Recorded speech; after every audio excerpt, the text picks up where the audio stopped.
প্রিয় শিক্ষার্থী বন্ধুরা, আসসালামু আলাইকুম তোমাদের সবাইকে। তোমরা সবাই কেমন আছো? আশা করছি অনেক বেশি ভালো আছো। ঠিক আর দুদিন পরে তোমাদের ফাইনাল এক্সাম, বাংলা প্রথম পত্র। কোনো চিন্তা করবে না, শুধু সুন্দর করে আমি যা বলি, যেভাবে বলি, শুধু বই ধরবা, নোট খাতা ধরবা, ঠান্ডা মাথায় পরীক্ষা দিতে চলে যাবো। সো প্রিয় শিক্ষার্থী বন্ধুরা, আজকে সবচেয়ে যেই টপিকসটি তোমরা অ্যান্সার না করার সিদ্ধান্ত নিয়েছো, যে টপিক থেকে এমসিকিউ আসলে সেগুলো উত্তর যথাযথভাবে দিতে পারবা কিনা সেটা নিয়ে তুমি সন্দেহ করছো, সেই টপিকটা আমরা আজকে একদমই সহজে মাত্র 1 ঘন্টার মধ্যে আমরা শেষ করে দেব। সো প্রিয় শিক্ষার্থী বন্ধুরা, আমরা সবাই সবার জায়গা থেকে আজকের এই ক্লাসটি সর্বোচ্চ শেয়ার করে দিব।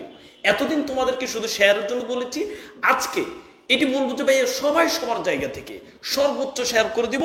আমরা আজকে সিরাজউদ্দৌলা এই নাটকটি নিয়ে পড়বো একদমই সহজে। তার আগে আমি তোমাদেরকে একটি শিডিউল দেখাতে চাচ্ছি বা একটা রুটিন দেখাতে চাচ্ছি।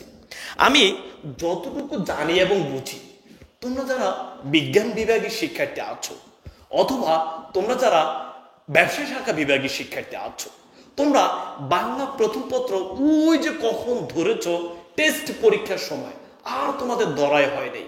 সো আমি সিদ্ধান্ত নিয়েছি পড়ো প্ল্যাটফর্ম থেকে আমরা তোমাদেরকে সর্বোচ্চ সার্ভিস দিয়ে যাব। সে আলোকে আমরা যে কাজটি করব সেটি হচ্ছে যে আগামীকালকে তোমাদেরকে সকল কবিতাগুলো শেষ করে দিব, আর পরের দিন তোমাদেরকে সকল গল্পগুলো শেষ করে দিব। বুংবাং নয়, তোমরা যারা ভাইয়ার ক্লাসগুলো করেছো, আমি দেখলাম যে এই যে তোমরা অনলাইনে ক্লাস করছো বা যে জায়গায় করছো, বুংবাং নৈর্ভিত্তিকে এসে কত কিছু পড়ো না ভাইয়া। আমি একটা টপিক পড়বো, পুঙ্খানুপুঙ্খভাবে সেই টপিকসটি বুঝবো, যেখান থেকে আমাকে প্রশ্ন করুক সে আমি যেন উত্তর দিতে পারি, এভাবে আমরা পড়বো। তো আগামীকালকে এখানে আসলে যেহেতু আগামীকালকে শুক্রবার, এখানে লেখা আছে 11টা, বাট আগামীকালকে আমরা ক্লাস শুরু করব 10টা 30 থেকে। প্রিয় শিক্ষার্থী বন্ধুরা, এখন আমরা শেয়ার করিনি সবাই, আজকে আমরা 5000 শিক্ষার্থী হইতেই হবে। সবাই সবার জায়গা থেকে সর্বোচ্চ শেয়ার করতে হবে, যত জায়গায় অপশন আছে। তো আগামীকাল সকাল 10টা থেকে আমরা যে 3টি কবিতা পড়বো, তাহারই পড়ে মনে 18 বছর বয়স এবং সোনাত্তরী পরে তোমরা হচ্ছে একটু জাস্ট নামাজ পড়বা, খাবা, একটু বিশ্রাম নিবা, আবার একটু এই 3টা কবিতা একবার দেখে নিবা। বিকেল 4টা থেকে আবার আমি তোমাদেরকে পড়াবো প্রতিদান, ফেব্রুয়ারি 1969, আমি কিংবদন্তির কথা বলছি। সন্ধ্যা 7টায় এই কবিতাগুলোর একটা মডেল টেস্টে নিব, তোমরা আবার একটু পড়ে টড়ে নিবা। রাত 9টা 30 তোমাদের পড়াবো লাল সালু এবং বিদ্রোহী। আমি কিন্তু ভাইয়া বারবার বলছি, ওই যে এমসিকিউ যে ব্যাপার সেপার সেগুলো পড়বো না ভাইয়া। এই যে এমসিকিউ পড়ে কখনো যথাযথ প্রস্তুতি তোমাদের হবে না। দেখো ভাইয়া কিভাবে পড়াই তোমাদের। 29 তারিখ আমি যে কাজটি করব, সকাল 11 থেকে 1টা পর্যন্ত অপরিচিতা, মাসি পিসি, আমার পথ। বিকেল 4টায় রেইনকোট, 52 দিনগুলো, বিলাসী, মানব কল্যাণ শেষ করে দিব। আর সন্ধ্যা থেকে তুমি মডেল টেস্ট দিবে, এক্সাম দিবা, নিজেকে একদম রিল্যাক্স মুডে রাখবা। চলো আর দেরি না করে আমরা শুরু করছি আমাদের আজকের এই ক্লাসটি। সবাই বিসমিল্লাহ পড়ো, একদম সবাই যতজন আছি সবাই বিসমিল্লাহ পড়ো এবং সবাই শেয়ার করে দাও। তোমরা এখন 2500+ স্টুডেন্ট আছো। দেখো ভাইয়া তোমাদেরকে কিভাবে এই যে সিরাজউদ্দৌলা নাটকটি শেষ করে দিই। আমি তোমাদের সবাইকে বলবো, আমি একদিন তোমাদের 7 ঘন্টা ক্লাস নিব। সো তোমরা কি ভাইয়ার জন্য একটু কাজ করবে না ভাইয়া? বলো, ভাইয়ের কষ্ট হবে না? সো তোমরা এখন 2500+ শিক্ষার্থী আছো, সবাই সবার জায়গা থেকে একটা একটা করে শেয়ার করি। সবাই সবার জায়গা থেকে একটা একটা করে শেয়ার করি। খাতা কলম নিয়েছি, বলো সবাই বিসমিল্লাহ পড়ো। আচ্ছা প্রিয় শিক্ষার্থী বন্ধুরা, শুরু করছি সিরাজউদ্দৌলা নাটকটি। চলো, সিরাজউদ্দৌলা নাটকটি কেন তোমরা পারো না, এটা আমি অনেক রিসার্চ করেছি, করে দেখেছি আসলে নাটক কোথায় থেকে শুরু হয়েছে, কোন জায়গায় গিয়ে শেষ হয়েছে, কি কি কারণে নাটকটি হয়েছে, এই বিষয়গুলো আমাদের অনেকেরই জানা নাই, যার কারণে আমরা সিরাজউদ্দৌলা নাটকটি বুঝতে পারি না। এই নাটকে টোটাল 42টি চরিত্র আছে। আমরা সবগুলো চরিত্র সম্পর্কে জানা লাগবে না, এই চরিত্রগুলো সম্পর্কে আমরা জানবো। কি কি সব একটু খেয়াল করো। আমরা যেগুলো জানবো জাস্ট স্ক্রিনশট দিয়ে নাও, কিচ্ছু করা লাগবে না। দ্রুত সবাই দ্রুত শেয়ার করে দিবে, সবাই দ্রুত শেয়ার করে দিই। আচ্ছা, যে বিষয়টি বলবো প্লিজ সুন্দর করে তোমরা স্ক্রিনশট দিয়ে নাও। আমি তোমাদেরকে বলতে চাচ্ছি সিরাজউদ্দৌলা নাটকটি ভাইয়া 1 ঘন্টায় পড়াবো।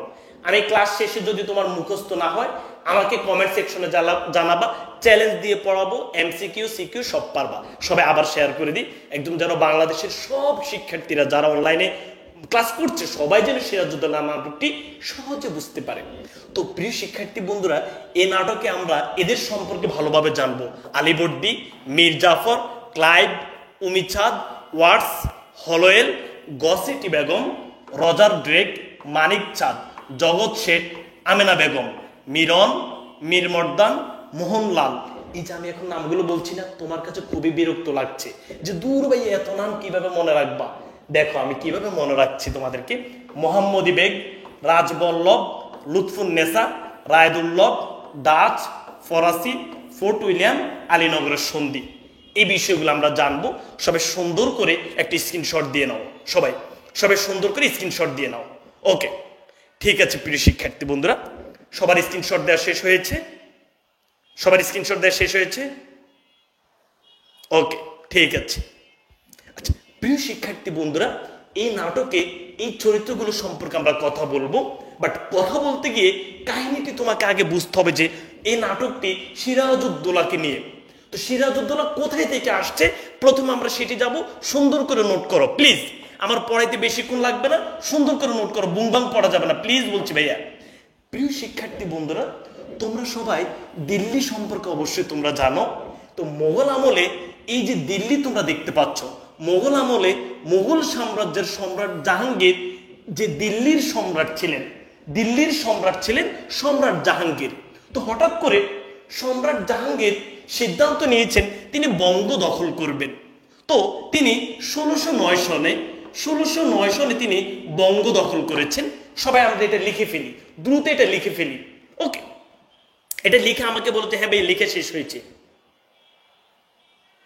ওকে প্রিয় শিক্ষার্থী বন্ধুরা, আবার বলতে চাচ্ছি আমরা কেন সিরাজউদ্দৌলা নাটকটি বুঝি না, যে নবাব সিরাজউদ্দৌলা কোথায় থেকে এসেছেন এই জিনিসটি আমরা জানি না। তোমাকে ভাইয়া সুন্দর করে বুঝাই দিচ্ছি যে তুমি তো দিল্লি সম্পর্কে জানো। তো মোগল সাম্রাজ্যের সময় মোগল সম্রাট জাহাঙ্গীর, মোগল সাম্রাজ্যের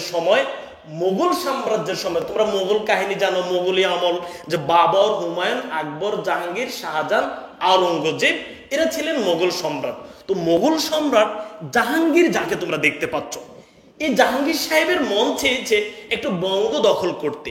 তার মানে আমরা এখন যে জায়গায় বসবাস করছি এই বঙ্গ দখল করতে। তিনি বঙ্গ দখল করেছেন 1609 সনে। সবার এটা লেখা হয়েছে? আশা করছি সবার লেখা হয়েছে 1609 সনে। আজকে আমরা 5000 শিক্ষার্থী হইতেই হবে, তোমরা এটা করতে হবে। প্রিয় শিক্ষার্থী বন্ধুরা, তিনি 1609 সনে যখন বঙ্গ দখল করেছেন, তো তিনি দিল্লি থেকে সারা দেশ শাসন করবেন। তো দিল্লি থেকে এই যে তোমরা বলো বাংলাদেশের প্রধানমন্ত্রী বা রাষ্ট্রপতি এই যে শাসন করছেন, দেশ পরিচালনা করছেন, তারা বিভিন্ন বিভাগে ভাগ করেছেন, জেলায় ভাগ করেছেন। তো এই যে সম্রাট জাহাঙ্গীর সিদ্ধান্ত নিয়েছেন যে তিনি তার সকল অঞ্চলগুলোকে বিভিন্ন ভাগে ভাগ করবেন। তো তিনি সেগুলোর নাম দিয়েছেন সুবা। সবাই সুন্দর করে খেয়াল করো, এই যে সুবা নাম দিয়েছেন। তাহলে মনে করো বঙ্গে একটা সুবা, এভাবে তার যতগুলো অঞ্চল আছে সবগুলো এক একটা সুবা। প্রিয় শিক্ষার্থী বন্ধুরা, আশা করছি তোমরা এটা বুঝতে পেরেছ যে মোগল সম্রাট জাহাঙ্গীর বঙ্গ দখল করেছেন 1609 সনে। বঙ্গ দখল করে তিনি বঙ্গকে একটা সুবা দিয়েছেন। এভাবে মোগল সম্রাট জাহাঙ্গীরের অনেকগুলো সুবা ছিল। সুবা মানে হচ্ছে প্রদেশ, আমরা যেটাকে আমাদের বিভাগ বলি, ঢাকা বিভাগ, ময়মনসিংহ বিভাগ, এরকম। প্রিয় শিক্ষার্থী বন্ধুরা, তাহলে তুমি বুঝতে পেরেছো যে বঙ্গ হচ্ছে একটা সুবা। এই যে এই দিল্লি থেকে এখানে হচ্ছে বঙ্গ, এই বঙ্গ হচ্ছে একটা সুবা। তো বঙ্গ যে তুমি দেখতে পাচ্ছ, এই বঙ্গের সুবা হচ্ছে একটা প্রদেশ, মানে সুবা বা প্রদেশ যাই হোক। এই সুবার যিনি মেইন থাকেন তিনি হচ্ছেন সুবার যিনি মেইন থাকেন তিনি হচ্ছেন সুবেদার। তো প্রিয় শিক্ষার্থী বন্ধুরা, সুন্দর করে বুঝবা। তাহলে এই যে এখান থেকে হচ্ছে দিল্লি থেকে এখানে হচ্ছে বঙ্গ হচ্ছে একটা সুবা। এভাবে দিল্লির অনেকগুলো সুবা ছিল। তো সুবার যিনি মেইন তিনি হচ্ছেন সুবেদার। তো প্রিয় শিক্ষার্থী বন্ধুরা, এই যে জাহাঙ্গীরের সময় এই বঙ্গের যিনি সুবেদার ছিলেন তিনি হচ্ছেন ইসলাম খাঁ। তিনি 1610 সনে তিনি এই যে আমাদের বঙ্গের যে ঢাকা ছিল, ঢাকার নাম তিনি রেখেছেন জাহাঙ্গীরনগর। কাহিনীটিকে আমরা বুঝতে পেরেছি যে সম্রাট জাহাঙ্গীরের অনেকগুলো সুবা ছিল, তার মধ্যে আমাদের বঙ্গ হচ্ছে একটা সুবা। এই বঙ্গের যিনি মেন তাকে বলা হতো সুবেদার। সম্রাট জাহাঙ্গীরের সময় বঙ্গের সুবেদার ছিলেন ইসলাম খাঁ। এই ইসলাম খাঁ ঢাকাকে জাহাঙ্গীরনগর নামকরণ করেছেন 1610 সনে। আমি কি এটা বুঝাতে পেরেছি ভাই? আমরা কি এটা বুঝতে পেরেছি? প্রিয় শিক্ষার্থী বন্ধুরা, এরপরে এই ইসলাম খাঁয়ের পর অনেকগুলো সুবেদার আইছে। সুন্দর করে সবাই বুঝো, ইসলাম খাঁ তো সুবেদার ছিল, ইসলাম খাঁ তো সুবেদার ছিল। এই ইসলাম খাঁয়ের পরে আরেকজন সুবেদার, আরেকজন সুবেদার, আরেকজন সুবেদার, আরেকজন সুবেদার, এভাবে অনেক সুবেদার আসছে। হঠাৎ করে একজন সুবেদার, তিনি হচ্ছেন মুর্শিদ কুলি খাঁ। তিনি হচ্ছেন মুর্শিদ কুলি খাঁ। সুন্দর করে সবাই লিখে ফেলি, মুর্শিদ কুলি খাঁ। তিনি সিদ্ধান্ত নিয়েছেন, এই আমার কি সৈন্য কম আছে, আমার কি শক্তি কম আছে, আমার তো সবকিছুই আছে, তাহলে আমি কেন দিল্লির আন্ডারে চলবো? এই মুর্শিদ কুলি খাঁ তিনি সিদ্ধান্ত নিয়েছেন তিনি আর দিল্লির আন্ডারে চলবেন না। তো তিনি কি করবেন? তিনি সুবেদার থেকে নবাব ঘোষণা দিয়েছেন। তাহলে আমি যদি তোমাকে বলি যে প্রথম নবাবকে, তুমি সুন্দর গুরুত্ব দিয়ে দিবে যে ভাইয়া প্রথম নবাব হচ্ছে মুর্শিদ কুলি খাঁ। তিনি 1717 থেকে 1727 পর্যন্ত, 1717 থেকে 1727 পর্যন্ত শাসন করেছে আমাদের এই বঙ্গ। আমি কি বুঝাতে পেরেছি?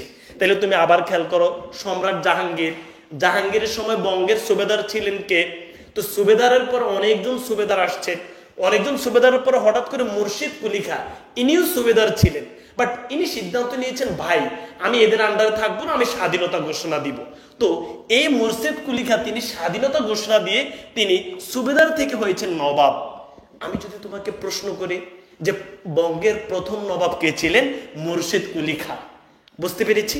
এইবার নবাবী শাসন শুরু। তাহলে আমি তোমাকে যদি বলি ভাইয়া সুবেদার থেকে প্রথম নবাব কে হয়েছেন বলতো? মুর্শিদ কুলি খাঁ। প্রিয় শিক্ষার্থী বন্ধুরা, এই মুর্শিদ কুলি খাঁর পরে তার সেনাপতি, মুর্শিদ কুলি খাঁর সেনাপতি সুজাউদ্দৌলা, মুর্শিদ কুলি খাঁয়ের সেনাপতি সুজাউদ্দৌলা, তিনি নবাব হয়েছেন 1727 থেকে 1733 পর্যন্ত। সুন্দর করে বুঝবা, দেখবে এত সহজ লাগবে। তাহলে ভাইয়া মুর্শিদ কুলি খাঁয়ের পরে কে এসছেন? মুর্শিদ কুলির সেনাপতি সুজাউদ্দৌলা বঙ্গের নবাব হয়েছেন 1727 থেকে 1733। প্রিয় শিক্ষার্থী বন্ধুরা, এই সুজাউদ্দৌলার পরে তার পুত্র, সুজাউদ্দৌলার পুত্র সরফরাজউদ্দৌলা খাঁ, তিনি 1733 থেকে 1740 পর্যন্ত নবাবী শাসন পরিচালনা করেছেন। এখন আসো, তাইলে মুর্শিদ কুলি খাঁয়ের পরে হচ্ছে সুজাউদ্দৌলা, সুজাউদ্দৌলার পর হচ্ছে সরফরাজউদ্দৌলা, সরফরাজউদ্দৌলার পরে তার সেনাপতি, এই সরফরাজউদ্দৌলার সেনাপতি আলীবর্দী খাঁ। প্রিয় শিক্ষার্থী বন্ধুরা, এই আলীবর্দী খাঁকে নিয়েই হচ্ছে সিরাজউদ্দৌলা নাটকটি। বিশ্বাস করো, এই জিনিসটি না বোঝার কারণে আমরা অনেকে নাটকটি পারি না। এই আলীবর্দী খাঁ হচ্ছেন সরফরাজউদ্দৌলার সেনাপতি। সরফরাজউদ্দৌলার পরে আলীবর্দী খাঁ 1740 থেকে 1754 সাল পর্যন্ত বঙ্গ শাসন করেছেন।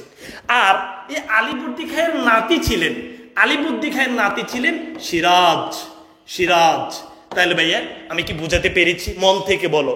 তাহলে নবাব কোথায় থেকে আসছে ভাইয়া? ওই যে বঙ্গ সুবেদার থেকে নবাব মুর্শিদ কুলি খাঁ, মুর্শিদ কুলি খাঁয়ের পর হচ্ছে সুজাউদ্দৌলা, সুজাউদ্দৌলার পর হচ্ছে সরফরাজউদ্দৌলা, সরফরাজউদ্দৌলার পর হচ্ছে আলীবর্দী খাঁ। এই আলীবর্দী খাঁয়ের নাতি হচ্ছে সিরাজ।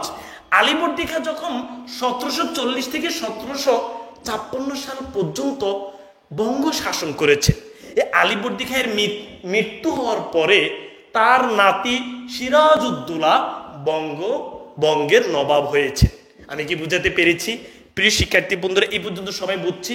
বলবে এই পর্যন্ত সবাই বুঝছি যে ভাইয়া আলীবর্দী খাঁ, এই আলীবর্দী খাঁকে যদি তুমি না বুঝো, বিশ্বাস করে এই নাটকটা তুমি বুঝবা না। বলবে আমরা সবাই বুঝছি? মন থেকে বলো, আমরা সবাই বুঝছি? ভাই সবাই বুঝছি?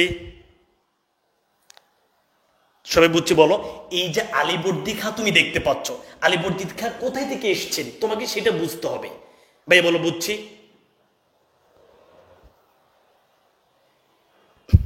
দ্রুত ভাইকে জানাও যে আমরা বুঝতে পেরেছি। আবার বলছি, বিসমিল্লাহির রহমানির রহিম। প্রিয় শিক্ষার্থী বন্ধুরা, তুমি কি আলীবর্দী খাঁকে দেখতে পাচ্ছ? এই আলীবর্দী খাঁ হচ্ছেন বঙ্গের নবাব হয়েছেন ভাই এই পর্যন্ত, তাইলে এখান থেকে তোমরা শুরু করো, যারা বুঝো নাই তারা এখান থেকে শুরু করলো বুঝবা।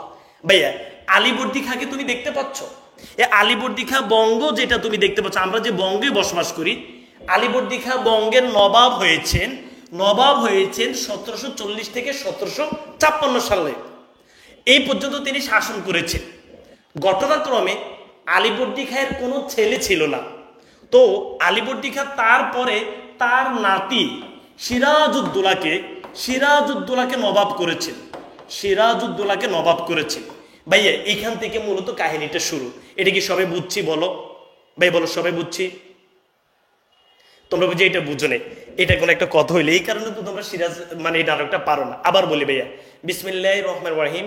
প্রথমে তোমাকে যেটা বুঝতে হবে সেটা হচ্ছে ভারতীয় উপমহাদেশ মোগল সম্রাট ছিল না, তো মোগল সম্রাট জাহাঙ্গীর, সুন্দর করে বুঝো, বিসমিল্লাহ পড়ে সবাই বুঝো।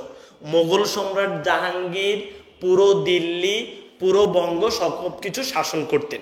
তো তিনি হঠাৎ করে একবার বঙ্গ দখল করেছেন 1609 সনে। কে দখল করেছেন? জাহাঙ্গীর। 1609 সনে তিনি বঙ্গ দখল করার পরে, বঙ্গ হচ্ছে একটা সুবা, তার অনেকগুলো সুবা ছিল, তার মধ্যে বঙ্গ হচ্ছে একটা সুবা। এই বঙ্গের সুবেদার ছিলেন, মানে বিভাগীয় কমিশনার ছিলেন ইসলাম খাঁ। তিনি বঙ্গের সুবেদার ছিলেন। তো বঙ্গের সুবেদার থাকার পরে তিনি, এই যে তোমরা জানো সবাই ঢাকার নাম জাহাঙ্গীরনগর করা হয়েছে, এই ঢাকার নাম জাহাঙ্গীরনগর করা হয়েছে 1610 সনে। কে করেছেন? ইসলাম খাঁ করেছেন। কার নাম অনুসারে? ওই যে মোগল সম্রাট জাহাঙ্গীরের নাম অনুসারে, কারণ সে জাহাঙ্গীরের একজন সুবেদার। প্রিয় শিক্ষার্থী বন্ধুরা, এরপরে এই ইসলাম খাঁয়ের পরে অনেক সুবেদার এই বঙ্গটা, এই যে তুমি এখন যে বাংলাদেশে বসবাস করছো, এই বাংলাদেশে ইসলাম খাঁ হচ্ছে একজন সুবেদার। কার আন্ডারে? দিল্লির আন্ডারে একজন সুবেদার। এই ইসলাম খাঁয়ের পরে অনেক সুবেদার আমাদের এই বাংলাদেশটা শাসন করেছেন। হঠাৎ করে একজন সুবেদার মুর্শিদ কুলি খাঁ তিনি শাসন করছেন। তো তিনি চিন্তা করছেন, এই আমার কি কোনো কিছুর অভাব আছে, আমি কেন দিল্লির আন্ডারে চলবো?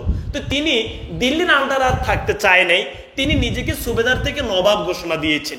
এখান থেকে নবাবী শাসন শুরু। তুমি যে পড়ো নবাব সিরাজউদ্দৌলা, নবাবটা কোথায় থেকে শুরু হয়েছে এটাই তো তুমি জানো না ভাইয়া। আবার বলছি, তুমি যে বারবার পড়ো নবাব সিরাজউদ্দৌলা, নবাব কোথায় থেকে শুরু হয়েছে? এই যে প্রিয় শিক্ষার্থী বন্ধুরা, এই মুর্শিদ কুলি খাঁ থেকে নবাব শুরু হয়েছে। ভাইকে বুঝাতে পেরেছি? প্রিয় শিক্ষার্থী বন্ধুরা, তো মুর্শিদ কুলি খাঁ তিনি 1717 থেকে 1727 পর্যন্ত এই বাংলাদেশটা শাসন করেছেন। এখন তিনি যেহেতু মারা যাবেন, তারপরে কে আসবেন? তো মুর্শিদ কুলি খাঁয়ের আর কেউ ছিল না, পরে তার সেনাপতি এই সুজাউদ্দৌলা, তিনি 1727 থেকে 1733 পর্যন্ত এই বাংলাদেশ শাসন করেছেন, নবাবী শাসন করেছেন। প্রিয় শিক্ষার্থী বন্ধুরা, এবার সুজাউদ্দৌলা যখন মারা গেছেন, কে দেশ পরিচালনা করবেন, বাংলাদেশ শাসন করবেন? এই সুজাউদ্দৌলার পুত্র সরফরাজউদ্দৌলা, তিনি 1733 থেকে 1740 পর্যন্ত এই বাংলাদেশ শাসন করেছেন। এইবার এই সরফরাজউদ্দৌলার পরে এই বাংলাদেশটা কে শাসন করবেন? সরফরাজউদ্দৌলার পরে কেউ ছিল না, তো তার সেনাপতি আলীবর্দী খাঁ তিনি এই বাংলাদেশ শাসন করেছেন। কত সাল? 1740 থেকে 1756 সাল পর্যন্ত শাসন করেছেন। প্রিয় শিক্ষার্থী বন্ধুরা, এইবার এই আলীবর্দী খাঁ 1756 সালে মৃত্যুবরণ করেছে। আলীবর্দী খাঁর পরে বাংলাদেশকে শাসন করেছে। প্রিয় শিক্ষার্থী বন্ধুরা, এই আলীবর্দী খাঁয়ের পরে তার নাতি, আলীবর্দী খাঁয়ের নাতি সিরাজউদ্দৌলা এই বাংলাদেশ শাসন করেছে। এবার কি বুঝছো ভাইয়া? বলো এবার কি বুঝছো? এবার সবাই বলো বুঝছো? এই কাহিনীটা বোঝানোর পর তোমাকে আমি একদম সহজে পুরোটা বুঝাইতে পারবো। আমার কথা বুঝছো? বলো এই পর্যন্ত সবাই বুঝছি ভাই? বলো এই পর্যন্ত সবাই বুঝছি? এই আলীবর্দী খাঁ থেকে সিরাজ আসছে ভাইয়া। আলীবর্দী খাঁ এই বাংলাদেশের নবাব ছিলেন 1740 থেকে 1756। এখন আলীবর্দী খাঁ 1756 সালের 10 এপ্রিল মারা গেছে। মারা যাওয়ার পরে আলীবর্দী খাঁয়ের পরে কে আসবে তুমি বলো তো? আলীবর্দী খাঁয়ের উত্তরাধিকারী যারা, তারা আসবে না? তো আলীবর্দী খাঁয়ের কোনো ছেলে ছিল না, তো আলীবর্দী খাঁয়ের নাতি সিরাজউদ্দৌলা বাংলার নবাব হয়েছে। এইটা তোমাকে সুন্দর করে বুঝতে হবে যে এই 1756 সালে সিরাজ বাংলার নবাব হয়েছে কোথায় থেকে? এই আলীবর্দী খাঁ থেকে। এইটা বুঝছো সবাই? এবার বলে এটা বুঝছি। এই কমেন্টস নেওয়া ছাড়া আমি পরবর্তীতে আগাবো না। তানিয়া বুঝছো, সবাই কমেন্টস করতে হবে, যেটা বুঝছি যে সিরাজ কোথায় থেকে এসছে। সিরাজ এসছে এই আলিবর্দী খাঁ থেকে। আলিবর্দী খাঁ হচ্ছে 1740 থেকে 1756 সাল পর্যন্ত আমার এই বাংলাদেশ শাসন করেছে। পরে 1756 সালে 10 এপ্রিল আলিবর্দী খাঁ মারা গেছে। মারা যাওয়ার পর তার নাতি সিরাজউদ্দৌলা এই বাংলাদেশের নবাবিতে বসছেন। এটা সবাই বুঝছি ভাই, বলো। আলিবর্দী খাঁর ছেলে নেতা হলে সিরাজউদ্দৌলা আসলে কিভাবে, সেটা এখন আমি বুঝাবো। সেটা হচ্ছে তার মেয়ে ছিল। আলহামদুলিল্লাহ সবাই বুঝছো। প্রিয় শিক্ষার্থী বন্ধুরা, এই আলিবর্দী খাঁর ভাই হচ্ছে হাজী আহমদ, সুন্দর করে বুঝবা। তাহলে আলিবর্দী খাঁর নাতে, আলিবর্দী খাঁর পরে এই বাংলা শাসন করেছেন সিরাজউদ্দৌলা। আর হাজী আহমদ হচ্ছে আলিবর্দী খাঁর ভাই। হাজী আহমদ হচ্ছে আলিবর্দী খাঁর ভাই। এই পর্যন্ত সবাই বুঝছি। বিশ্বাস করো ভাইয়া, মুখস্থ হয়ে যাবে। এরপরে এই যে সিরাজউদ্দৌলা, সুন্দর করে বুঝবা, এই সিরাজউদ্দৌলা এই বাংলাদেশ শাসন করেছেন 1756 সালের 10 এপ্রিল থেকে 1757 সালের 2 জুলাই। তোমরা সবাই জানো এই 2 জুলাই সিরাজউদ্দৌলাকে মেরে ফেলা হয়েছে। এই যে এই কাহিনীটি এখন আমি তোমাদেরকে বলবো, 1756 থেকে 1757 সালের যে 2 জুলাই পর্যন্ত যে কাহিনীটি, এই কাহিনীটি এখন আমি তোমাদেরকে বলবো। এইবার তোমরা বুঝছো কিনা ভাইয়া বলো তো, যে সিরাজউদ্দৌলা কোথায় থেকে আসছে। সিরাজউদ্দৌলা আলিবর্দী খাঁ থেকে আসছে। আলিবর্দী খাঁ 1756 সালের 10 এপ্রিল মারা গেছে। আলিবর্দী খাঁ মারা যাওয়ার পরে তার নাতি সিরাজউদ্দৌলা এই বাংলার নবাবিতে বসছেন। তো সিরাজউদ্দৌলা 1756 সালের 10 এপ্রিল থেকে 1757 সালের 2 জুলাই পর্যন্ত শাসন করেছেন। বাট প্রিয় শিক্ষার্থী বন্ধুরা, সিরাজকে 1757 সালের 2 জুলাই মেরে ফেলা হয়েছে। সিরাজ মাত্র 23 বছর বয়সে, 23 বছর বয়সে তিনি নবাবিতে বসেন। সবাই এটা লিখে রাখো যে সিরাজ মাত্র 23 বছর বয়সে নবাবিতে বসেন। ওকে, আলহামদুলিল্লাহ সবাই বুঝতে পেরেছো। ঠিক আছে প্রিয় শিক্ষার্থী বন্ধুরা, আমরা এবার আলিবর্দী খাঁ সম্পর্কে সুন্দর করে জানবো। ভাইয়া বিশ্বাস করো, তোমরা এই নাটকটা, এই যে ভাইয়া আলিবর্দী খাঁ কোথায় থেকে এসছে তুমি, এরপরে হচ্ছে সিরাজ কোথায় থেকে এসছে তুমি, এটা বুঝতে পেরেছো না। এইবার আলিবর্দী খাঁ সম্পর্কে আমরা একটু জানবো। সবাই সুন্দর করে লেখো। মির্জা মোহাম্মদ আলিবর্দী খাঁয়ের 3 কন্যা। আলিবর্দী খাঁ শাসন করেছেন কত, 1740 থেকে 1756। 1740 থেকে 1756। আলিবর্দী খাঁ মারা গেছে 1756 সালের 10 এপ্রিল। প্রিয় শিক্ষার্থী বন্ধুরা, এই আলিবর্দী খাঁয়ের কোনো ছেলে ছিল না। আলিবর্দী খাঁয়ের তিনটি মেয়ে ছিল। কে কে বলতো? মেহেরুন্নেসা, শাহ বেগম, আমেনা বেগম। দ্রুত এটা লিখে ফেলি যে গালিব ভাইয়া বলেছে আলিবর্দী খাঁয়ের তিনটি মেয়ে ছিল। এরপর আমি তোমাকে পুরোটা দৃশ্য, অঙ্ক সব বুঝাইতে লাগবে 15 থেকে 20 মিনিট। এই কাহিনীটা না বোঝার কারণে সবাই অনেক কিছু বুঝে না। ওকে ভাইয়া, আলিবর্দী খাঁয়ের তিনটা মেয়ে ছিল। মেহেরুন্নেসা, যাকে গসেটি বেগম বলা হয়, শাহ বেগম, আমেনা বেগম। তাহলে তোমরা আমাকে একটু সবাই চিৎকার করে জোরে বলো তো, আলিবর্দী খাঁয়ের কয়জন মেয়ে ছিল? 3 জন মেয়ে ছিল। নাম কি কি? মেহেরুন্নেসা, শাহ বেগম, আমেনা বেগম। সবাই মুখস্থ করি। আলিবর্দী খাঁয়ের কয়জন মেয়ে ছিল? 3 জন মেয়ে, মেহেরুন্নেসা, শাহ বেগম, আমেনা বেগম। ভাইয়া পড়ার তার সময় নেই, আজকে এটা মুখস্থ করে ফেলতে হবে। আলিবর্দী খাঁয়ের কয়জন মেয়ে? সবাই বলো। 3 জন মেয়ে। কে কে? মেহেরুন্নেসা, শাহ বেগম, আমেনা বেগম। মেহেরুন্নেসাকে কি বলা হতো? গসেটি বেগম। ওকে, শেষ। আচ্ছা, এখন এই আলিবর্দী খাঁয়ের ভাইয়ের নাম কি বলো তো? হাজী আহমদ। আলিবর্দী খাঁয়ের ভাইয়ের নাম কি বলো? ভাই হচ্ছে হাজী আহমদ। হাজী আহমদ। তো এই হাজী আহমদের কিন্তু আবার 3টা ছেলে ছিল। কাহিনী একদম মিলে গেছে।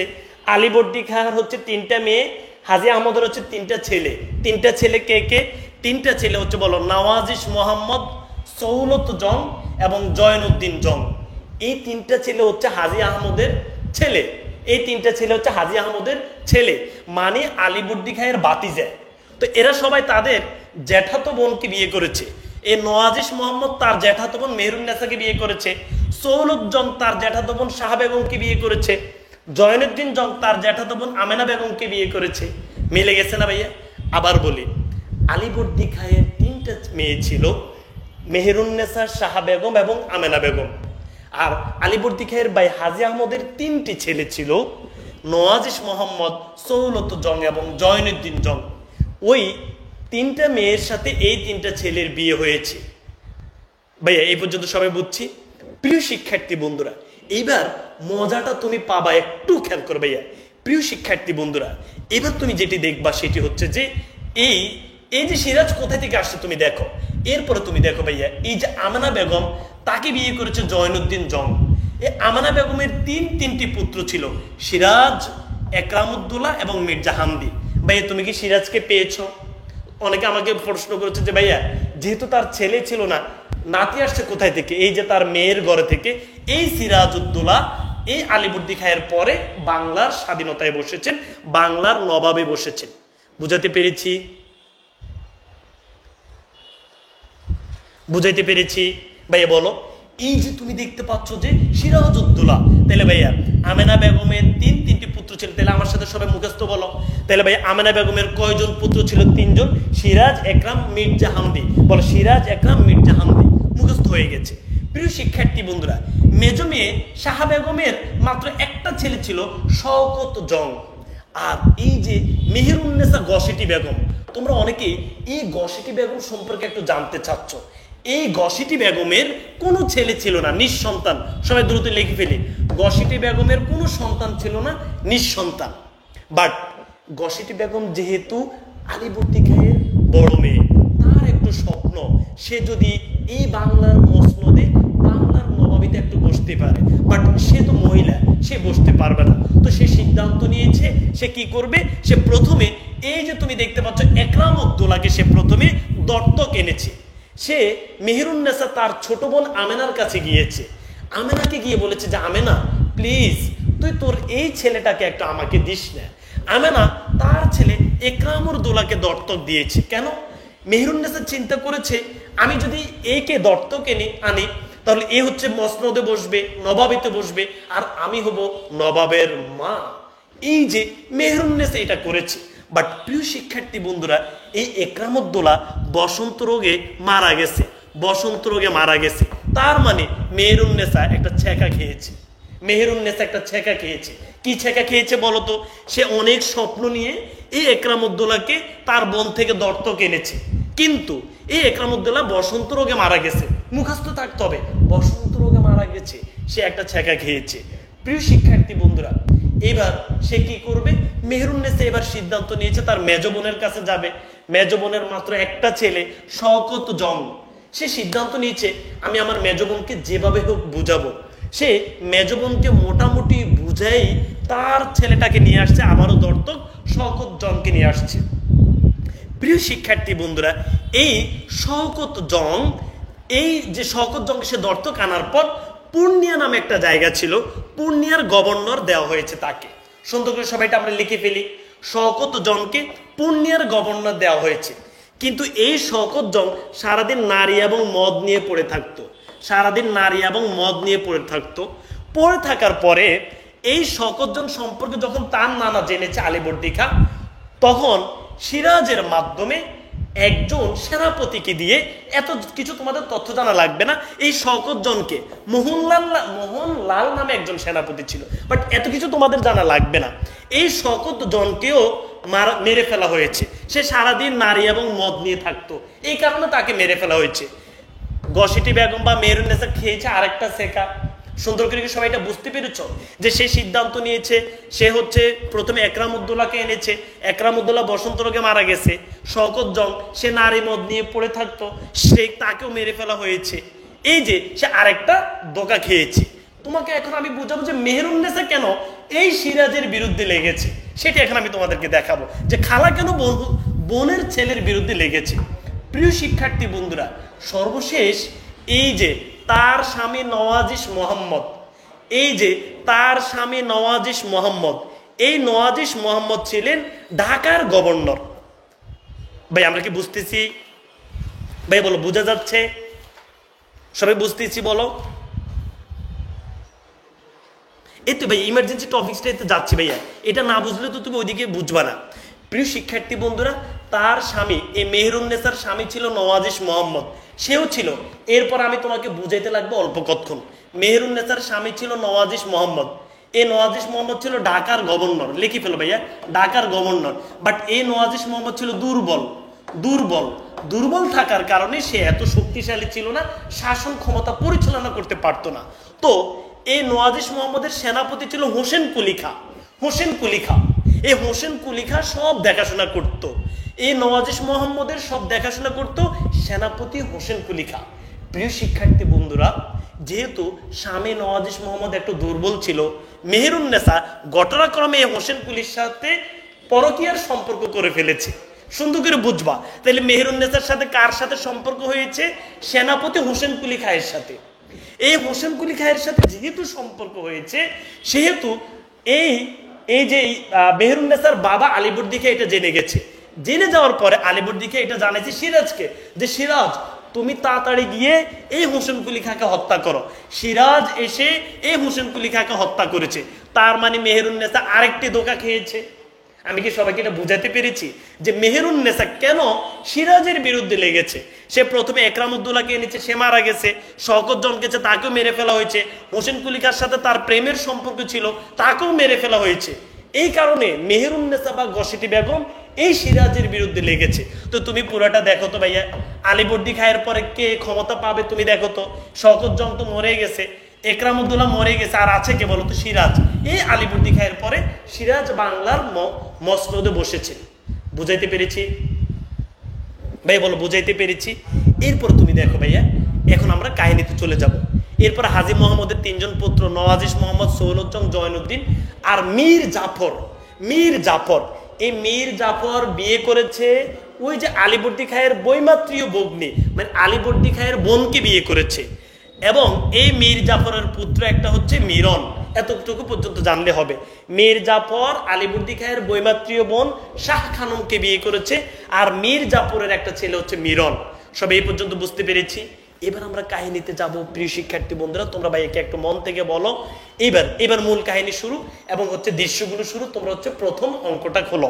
প্রিয় শিক্ষার্থী বন্ধুরা, এবার বাংলার নবাবে আলীবর্দী খাঁয়ের পরে কে বসছে? সিরাজউদ্দৌলা। আমি কিন্তু এবার অঙ্কগুলো বলবো। টোটাল অঙ্ক আছে 4টা, টোটাল দৃশ্য হচ্ছে 12টা।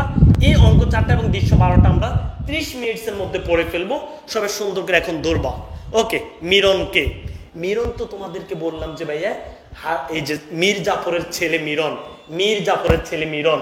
আবার বলছি ভাইয়া, তোমরা অনেকে মীর জাফর ভাইয়া, মীর জাফর, এই মীর জাফর হচ্ছে আলীবর্দী খাঁয়ের সেনাপতি ছিল। মীর জাফরে আলীবর্দী খাঁকে তুমি দেখতে পাচ্ছ? আলীবর্দী খাঁয়ের সেনাপতি ছিল হচ্ছে এই মীর জাফর। আর মীর জাফর বিয়ে করেছে আলীবর্দী খাঁয়ের বৈমাত্রীয় বোন, মানে মা ভিন্ন। এই আলীবর্দী খাঁয়ের বৈমাত্রীয় বোনকে বিয়ে করেছে মীর জাফর। তার ঘরে একটা ছেলে ছিল মিরন। এই মীর জাফর, মিরন এরা মিলে সিরাজউদ্দৌলাকে ধ্বংস করে দিয়েছে।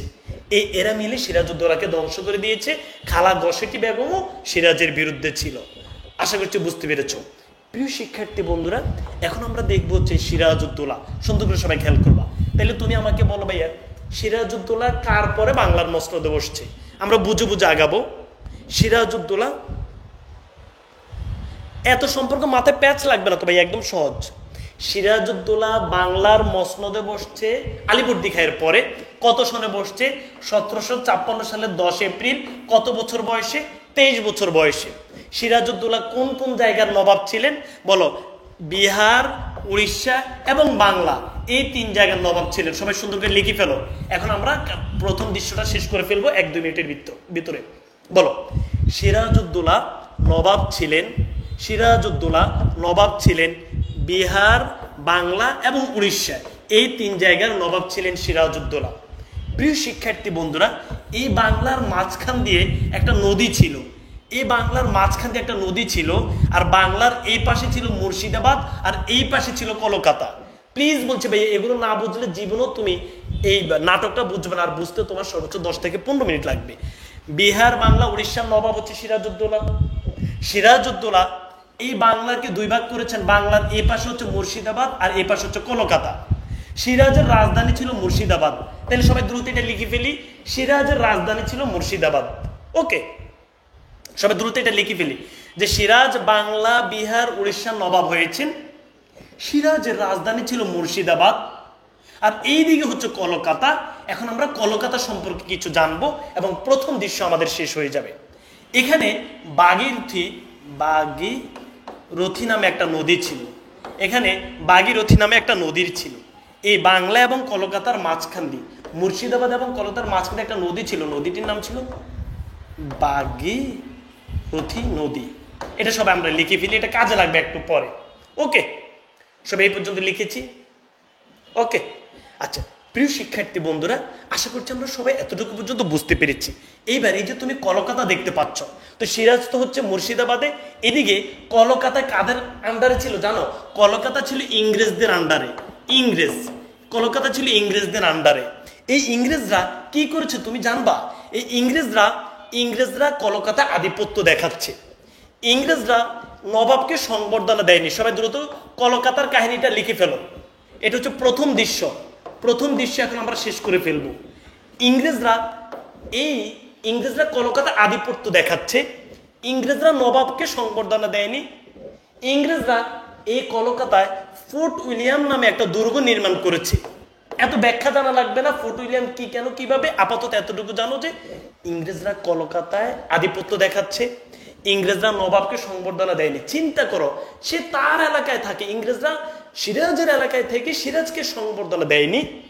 ফোর্ট উইলিয়াম নামে একটা দুর্গ নির্মাণ করতেছে। কাশিম বাজারে অস্ত্র মজুত করা শুরু করে দিয়েছে।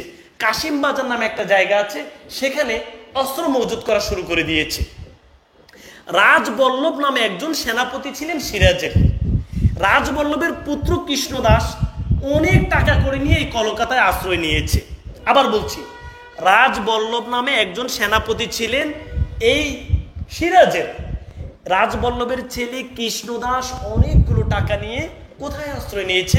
কলকাতায় আশ্রয় নিয়েছে। সিরাজ তার প্রতিনিধিকে চিঠি পাঠিয়েছেন এই কলকাতায়। প্রতিনিধি যখন চিঠি নিয়ে এসছেন, এই ইংরেজরা চিঠিটি ছেড়ে ফেলেছে। তুমি বুঝো তাইলে ইংরেজরা কতগুলো অপরাধ করেছে। ইংরেজরা যখন এত অপরাধ করেছে, তখন সিরাজ সিদ্ধান্ত নিয়েছে এদেরকে আক্রমণ করবে। এবার সবাই লেখো, প্রথম অঙ্কের প্রথম দৃশ্য দেখো। এটা কত সনে হয়েছে? 1756 সনের 19 জুন, ফোর্ট উইলিয়াম দুর্গ।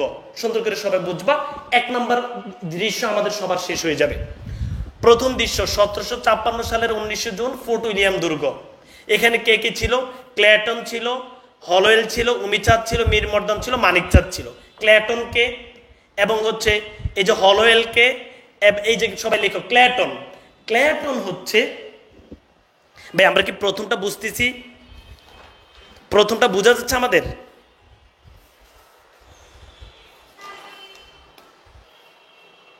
আচ্ছা, ক্ল্যাটন হচ্ছে ইংরেজদের সেনাপতি। আর হলওয়েল হচ্ছে ইংরেজদের সার্জন। আর এই যে কলকাতার গভর্নর ছিলেন কলকাতার গভর্নর ছিলেন রজার ড্রেক। প্রিয় শিক্ষার্থী বন্ধুরা, আমি তো তোমাদেরকে বুঝাইছি যে কলকাতায় যারা ইংরেজরা ছিলেন তারা অনেক অপরাধ করে ফেলেছে। তো সিরাজ তাদেরকে হালকা শাস্তি দেওয়ার জন্য কলকাতায় এসেছে। আসার পরে এই যে তাদের সেনাপতি হচ্ছে ক্ল্যাটন, তাদের সার্জন হচ্ছে হলওয়েল, তাদের এরপর হচ্ছে ভাইয়া গভর্নর, এই যে ইংরেজদের গভর্নর কলকাতায় যিনি ছিলেন সেটা হচ্ছে রজার ড্রেক। এরা সিরাজের সাথে যুদ্ধ না করে, সিরাজের সাথে না পেরে এরা পালিয়ে গেছে। এতটুকু পর্যন্ত সবার মনে থাকবে? বলো, এতটুকু পর্যন্ত মনে থাকবে? তারা পালিয়ে যাওয়ার পরে সবাই দেখো ভাইয়া, এই যে কে পালিয়ে গেছে? সার্জন হলওয়েল, সবাই খেয়াল করো, surgeon Holwell, governor Roger Drake আর ক্যাপ্টেন ক্ল্যাটন নৌকা করে পালিয়ে গেছে। কোথায় থেকে? এই ফোর্ট উইলিয়াম দুর্গ থেকে, কলকাতা থেকে এরা পালিয়ে গেছে। পালিয়ে যাওয়ার পরে সিরাজ আর কলকাতার নাম কলকাতা রাখেননি, সিরাজ কলকাতার নাম করে দিয়েছেন আলীনগর, আর কলকাতার দেওয়ান করেছেন মানিকচাঁদকে। শেষ। প্রথম অঙ্ক সবার মুখস্থ? বলো সবার মুখস্থ। এবার আমি আরেকবার বলবো, বলো ভাই আবার বলবো। প্রিয় শিক্ষার্থী বন্ধুরা, আমি জানি এটা অনেক কঠিন, তোমরা ভাইয়া মানে কঠিন বলতে তোমরা কাহিনীটা একদম খেয়াল করো। আমি তো তোমাকে বুঝাইছি যে ভাই এই যে কলকাতা তুমি দেখতে পাচ্ছ, এই যে কলকাতা, এই যে চিত্র দিয়ে বুঝাচ্ছি ভাই, এই যে কলকাতা তুমি দেখতে পাচ্ছ, এই কলকাতায় ইংরেজরা আধিপত্য ছিল। আর এই যে সিরাজউদ্দৌলার মুর্শিদাবাদ ছিল নবাবে। তো এই যে কলকাতায় এরা অনেক অপরাধ করেছে। অপরাধ করার পরে সিরাজ সিদ্ধান্ত নিচ্ছে এদেরকে হালকা পরিমাণে শাস্তি দিবে। এখানে গভর্নর ছিলেন ইংরেজদের গভর্নর ছিলেন হচ্ছে রজার ড্রেক। Roger Drake. এখানে ইংরেজদের সেনাপতি ছিলেন ক্লেটন। ক্লেটন। এখানে ইংরেজ সার্জন ছিলেন হল ওয়েল। হল ওয়েল। এরা সিরাজকে দেখে এখান থেকে পালিয়ে গেছে। পালিয়ে যাওয়ার পরে সিরাজ এদেরকে আর না পেয়ে সিরাজে কলকাতার নাম আর কলকাতা রাখেননি, কলকাতার নাম দিয়েছেন আলীনগর। সবাই লিখে ফেলি, সিরাজ কলকাতার নাম দিয়েছেন আলীনগর। আর এখানের যাকে মেইন করেছেন বা দেওয়ান করেছেন তিনি হচ্ছেন মানিক চাঁদ। সবাই লিখে ফেলি, মানিক চাঁদ। শেষ হয়ে গেছে তোমাদের এই কাহিনীটা। বলো 1 নম্বর কাহিনী বা 1 নম্বর দৃশ্য সবার বোঝা গেছে? ভাইয়া বলো বোঝা গেছে?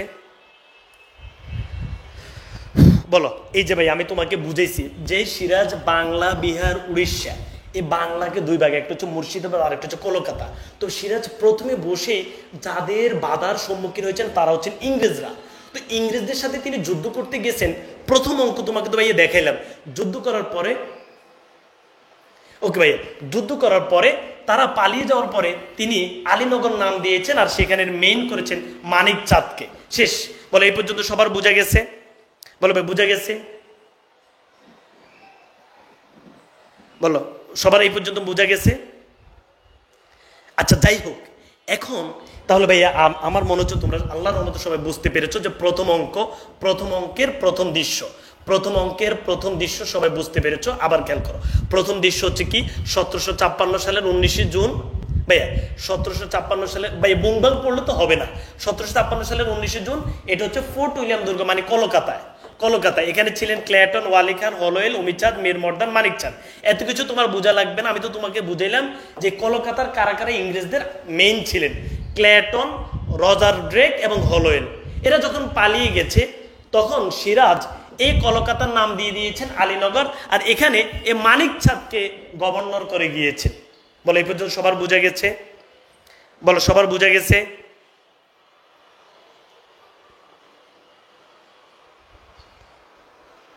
ভাই সবাই বুঝছি?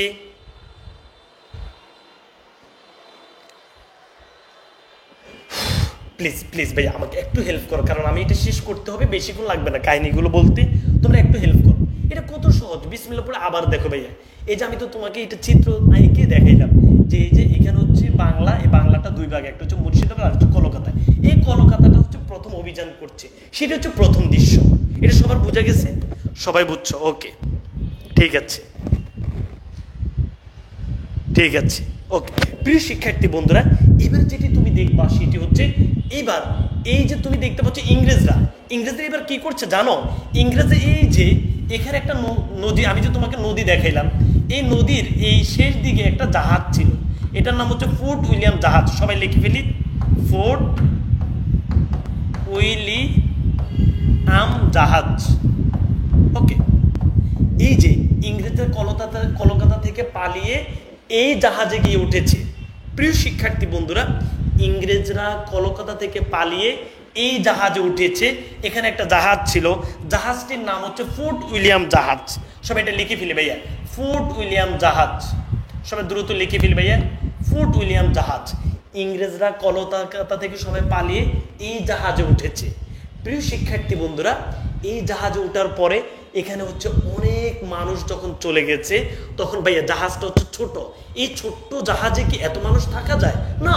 এত মানুষ যেহেতু থাকতে পারে না, তখন তারা সিদ্ধান্ত নিয়েছে তারা আবার কলকাতা আসবে। তো তারা যে কলকাতা আসবে, কিভাবে আসবে? তো এই যে কলকাতার আরেকজন লোক ছিল দালাল উমিচাঁদ। সবাই লিখে ফেলি, উমিচাঁদ হচ্ছে একজন দালাল। সবাই দ্রুত লিখে ফেলি, উমিচাঁদ হচ্ছে একজন দালাল। সে মানিক চাঁদকে, এ কলকাতার এখন গভর্নরকে মানিক চাঁদ, আর সে হচ্ছে এটার নাম হচ্ছে আলীনগর। মানিক চাঁদ, এই মানিক চাঁদকে বলছে, মানিক চাঁদ আমরা এই যে এখান থেকে এদেরকে আবার নিয়ে আসি, এরা তো এখানে অন্য কোনো কিছু করতে আসেনি, এরা হচ্ছে ভাইয়া এরা ব্যবসা করতে এসেছে। ভাইয়া সুন্দর করে সবাই বুঝো, এরা ব্যবসা করতে এসেছে। তো এদের সাথে চিঠি দিয়েছে ভাইয়া, সবাই লিখে ফেলি, চিঠি দিয়েছে। কে চিঠি দিয়েছে বলো তো? উমিচাঁদ মানিক চাঁদ। ওকে। প্রিয় শিক্ষার্থী বন্ধুরা, এই যে এখান থেকে এরা চিঠি দিয়েছে। হ্যাঁ, এই যে উমিচাঁদের সাথে এদের কথা হয়েছে, কথা হওয়ার পরে এরা আবার কলকাতা আসতে চেয়েছে। এবার কলকাতা এরা কিভাবে আসবে, এবার আমরা সেটা এখন জানবো যে এরা কলকাতা কিভাবে আসবে।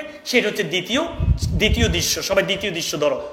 দ্বিতীয় দৃশ্য 1756 সালের 3রা জুলাই কলকাতা ভাগীরথী নদীতে ফোর্ট উইলিয়াম জাহাজ, সবাই লেখো ফোর্ট উইলিয়াম জাহাজ, ফোর্ট উইলিয়াম জাহাজ। ওকে, এরা যখন ফোর্ট উইলিয়াম জাহাজে গিয়ে ওই যে ভাগীরথী নদীর জাহাজে উঠেছে, জাহাজ থেকে এরা আবার কলকাতা আসতে চাচ্ছে।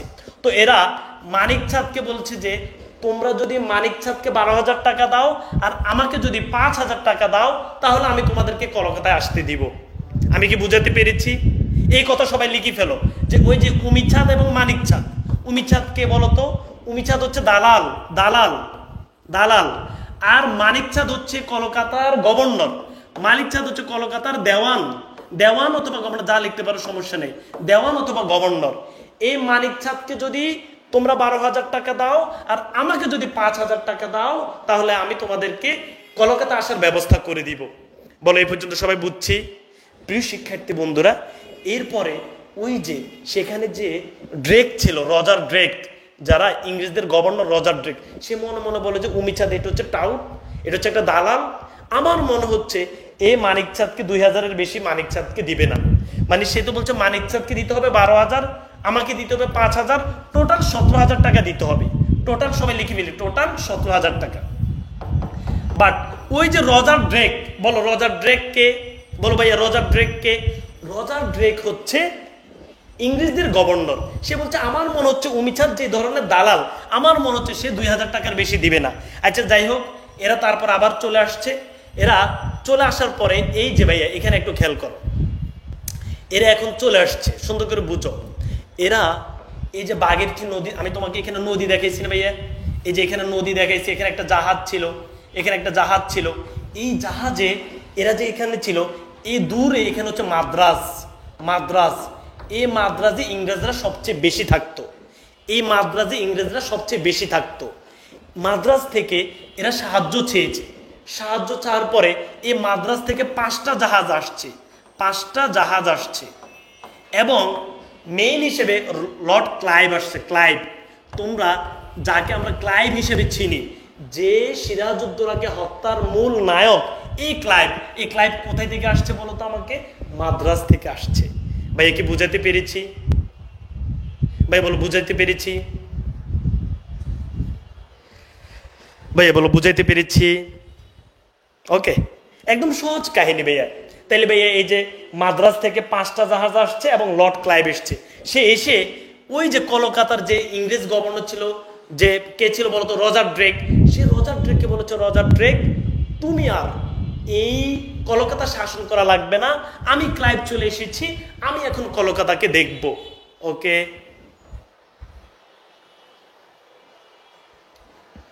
ভাই তো তোমরা যদি এগুলো, আমি তো ভাই বেশি নাম বলি নাই, এখন তোমরা যদি এগুলো মনে রাখার কি আছে ভাইয়া? দ্বিতীয় দৃশ্য খেয়াল করো।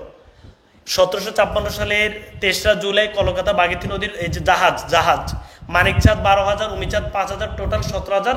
রজার ড্রেক বলেছে আমার মনে হচ্ছে সে 2,000-এর বেশি মানিকচাঁদকে দেবে না।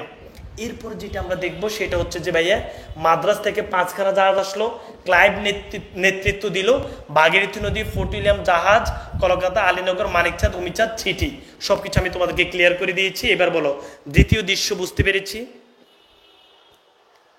ভাই দ্বিতীয় দৃশ্য বুঝতে পেরেছি। ভাই তোমরা কি বলো তো, কি বুঝো নাই? এখন তোমরা যদি এটা না বুঝো, এই যে বিসমিল্লাহ পড়ে বলো তো ভাইয়া, তুমি কি এটাও বুঝো নাই নেজ ভাইয়া? এই যে এই সিরাজ কোনটার মেন, সে হচ্ছে বিহার, বাংলা, উড়িষ্যা। এই বাংলা, বিহার, উড়িষ্যা 3টা। আর এই বাংলাকে আবার 2 ভাগ করছে, একটা হচ্ছে মুর্শিদাবাদ আর একটা হচ্ছে কলকাতা। এইটাও তুমি বুঝো না। এই কলকাতাতে হচ্ছে ইংরেজরা ছিল, ইংরেজরা সিরাজকে মানেনি, সিরাজ তাদের সাথে যুদ্ধ করে পরাজিত করেছে, শেষ।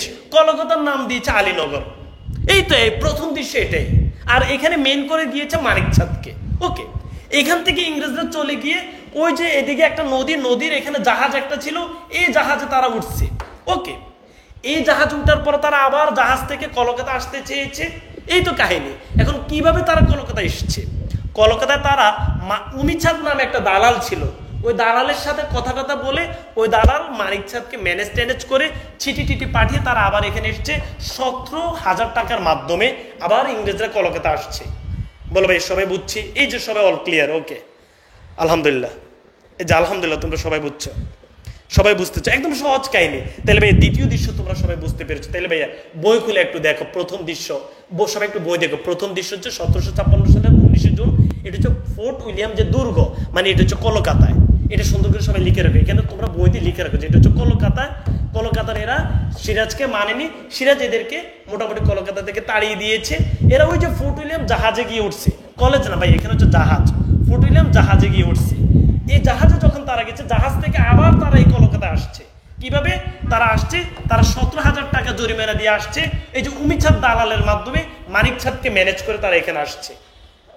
বলো ভাই বুঝাইতে পেরেছি? এবার তৃতীয় দৃশ্য খেয়াল করো। 1756 সালের 10 অক্টোবর গসিটি বেগমের বাড়ি মতিঝিলের জলসা। প্রিয় শিক্ষার্থী বন্ধুরা, এই যে গসিটি বেগম তোমরা যাকে দেখতে পাচ্ছ, মেহেরুন্নেসা, মেহেরুন্নেসা মানে সিরাজের বড় খালা। সে খুবই ছেঁকা খেয়েছে। কিভাবে খেয়েছে বলো তো? সে হচ্ছে তার দত্তক, তোমাদেরকে তো ভাইয়া বুঝাইছি যে সে কি কি ছেঁকা খেয়েছে, সবাই খেয়াল করো ভাইয়া। এবার বুঝাইতে বেশিক্ষণ লাগবে না, তোমরা মূল কাহিনী তো বুঝছো। তার দত্তক ছেলে একরাম মারা গেছে, তার দত্তক ছেলে শওকত জংকে মেরে ফেলা হয়েছে, তার প্রেমিক হোসেন কুলি খাঁকে হত্যা করা হয়েছে। তাইলে তার তো আর কিছুই নেই। তো সে সিদ্ধান্ত নিচ্ছে সে এখান থেকে সিরাজের বিরুদ্ধে লেগেছে। এইটি হচ্ছে, তাইলে তোমরা এটা মনে রাখবা সবসময়, 1756 সালের 10 অক্টোবর গসিটি বেগমের বাড়ি মতিঝিলের জলসা। ওই যে তার বাবা তাকে মতিঝিলে একটা বাসা দিয়েছে, তার বাসভবনের নাম ছিল মতিঝিল। মতিঝিল মতিঝিল এই মতিঝিলে কে কে বসছেন? গসিটি বেগম, উমিচাঁদ, রাজবল্লভ, রায়দুল্লভ, সিরাজ, মোহনলাল। না, কে কে বসছেন তোমাকে আমি দেখাই। এই যে ভাইয়া, এই গসিটি বেগম বসছে, উমিচাঁদ, রাজবল্লভ এবং রায়দুল্লভ। এরা বসে বসে একটু ক্ষোভ প্রকাশ করতেছে। রাজবল্লভ এবং রায়দুল্লভ এরা হচ্ছে অনেক আগের সেনাপতি। এখন সিরাজ তো হচ্ছে একটু ছোট বয়সের, সিরাজ এদের সাথে একটু সম্পর্ক কম রাখতেছে, তো বা মর্যাদা কম দিচ্ছে। তো এরা হচ্ছে গসিটি বেগমের সাথে আতাত করতেছে। যাই হোক, গসিটি বেগম, অমিতচাঁদ, রাজবল্লভ, রায়দুল্লভ এরা সিরাজের বিরুদ্ধে লেগেছে। ওকে, তো সিরাজ কোনো না কোনোভাবে জেনেছে যে এখানে বসছে, এখানে লোকজন বসে কথা বলতেছে। কথা বলার পর সিরাজ এটা জেনে সিরাজ এই জলসাটা ভেঙ্গে দিছে, মতিঝিলের এই জলসাটা ভেঙ্গে দিছে। তাহলে সে আরেকটা ছেঁকা খেয়েছে, আরেকটা ছেঁকা খেয়েছে, তার এখন আর কোনো কিছুই নেই। গসিটি বেগমের যা ছিল সব শেষ করে দিয়েছে সিরাজ। বুঝাইতে পেরেছি?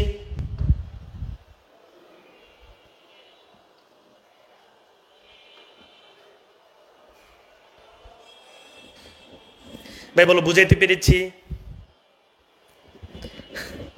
কঠিন লেগেছে না? আচ্ছা ওকে ভাই, বলে এই পর্যন্ত সবাই বুঝছি। তাহলে বিদ্রোহ হওয়ার কারণ তার হচ্ছে হোসেন কুলি খাঁকে হত্যা করা হয়েছে। ভাই একদম শেষে সামারি দিব ভাইয়া। হোসেন কুলি খাঁকে হত্যা করা হয়েছে, শওকত জংকে হত্যা করা হয়েছে, মতিঝিলের জলসা ভেঙে দিছে, একরাম উদ্দৌলা মারা গেছে। এই সব কারণে গসিটি বেগম অনেক বেশি সিরাজের বিরুদ্ধে লেগেছে। বলো তৃতীয়টা সবাই বুঝতে পেরেছি? দ্রুত বলো ভাই, তৃতীয়টা সবাই বুঝতে পেরেছি? ভাই বলো তৃতীয়টা সবাই বুঝতে পেরেছি? একদম শেষ, তৃতীয়টা শেষ। ওকে ভাই বলো তৃতীয়টা সবাই বুঝতে পেরেছি? যে তৃতীয় অঙ্ক, প্রথম দৃশ্য, দ্বিতীয় দৃশ্য, তৃতীয় দৃশ্য। প্রথম অঙ্কের আমি যদি তোমাকে প্রথম অঙ্কের প্রথম দৃশ্য একদম সহজে বলে দিই, একদম যদি আমি এত কাহিনী না বলে একে সহজে বলতাম যে এটা হচ্ছে ইংরেজদের বিরুদ্ধে সিরাজ যুদ্ধ করে ইংরেজদেরকে, মানে কলকাতা যারা আছে তাদেরকে পরাজিত করেছে। এটা হচ্ছে দ্বিতীয় দৃশ্য, হচ্ছে তারা আবার কলকাতায় আসছে, শেষ। আর তৃতীয় দৃশ্য হচ্ছে গসিটি বেগম, যে তার খালা, বড় খালা গসিটি বেগম, তার বিরুদ্ধে একটা মানে একবার বসছে। সেখানে সিরাজ কাহিনীটি জেনে সেখানে গিয়েছে, গিয়ে তার ওই মজলিসটা ভেঙ্গে দিয়েছে, শেষ। এই তিনটা সবাই বুঝছি?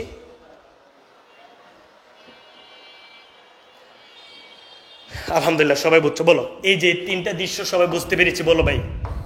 এবং তোমরা যদি এত মানে তাহলে অ্যান্সার করবা কিভাবে বলো তো ভাই? আমি এত সহজে তোমাকে বুঝিয়ে দিলাম, এরপরও যদি না বুঝো, তুমি এই যে যারা যারা মানে 2-3 জন আছে যারা বুঝে নাই বলছে, এরা হচ্ছে নোট করে না। নোট না করলে তুমি জীবনে এগুলো বুঝবা না। একদম সহজে ভাইয়া, প্রথম অঙ্ক, সিরাজ কোথায় বসছে, বসার পর এই যে এদের বিরুদ্ধে যুদ্ধ করেছে, এরা আবার এখানে আসছে। আর হচ্ছে তার বড় খালা, এটা হচ্ছে বড় খালা গসিটি বেগম বা মেহেরুন্নেসা, সে হচ্ছে সিরাজের বিরুদ্ধে কেন লেগেছে, এই কথাগুলো আমি তোমাকে ক্লিয়ার করে দিয়েছি।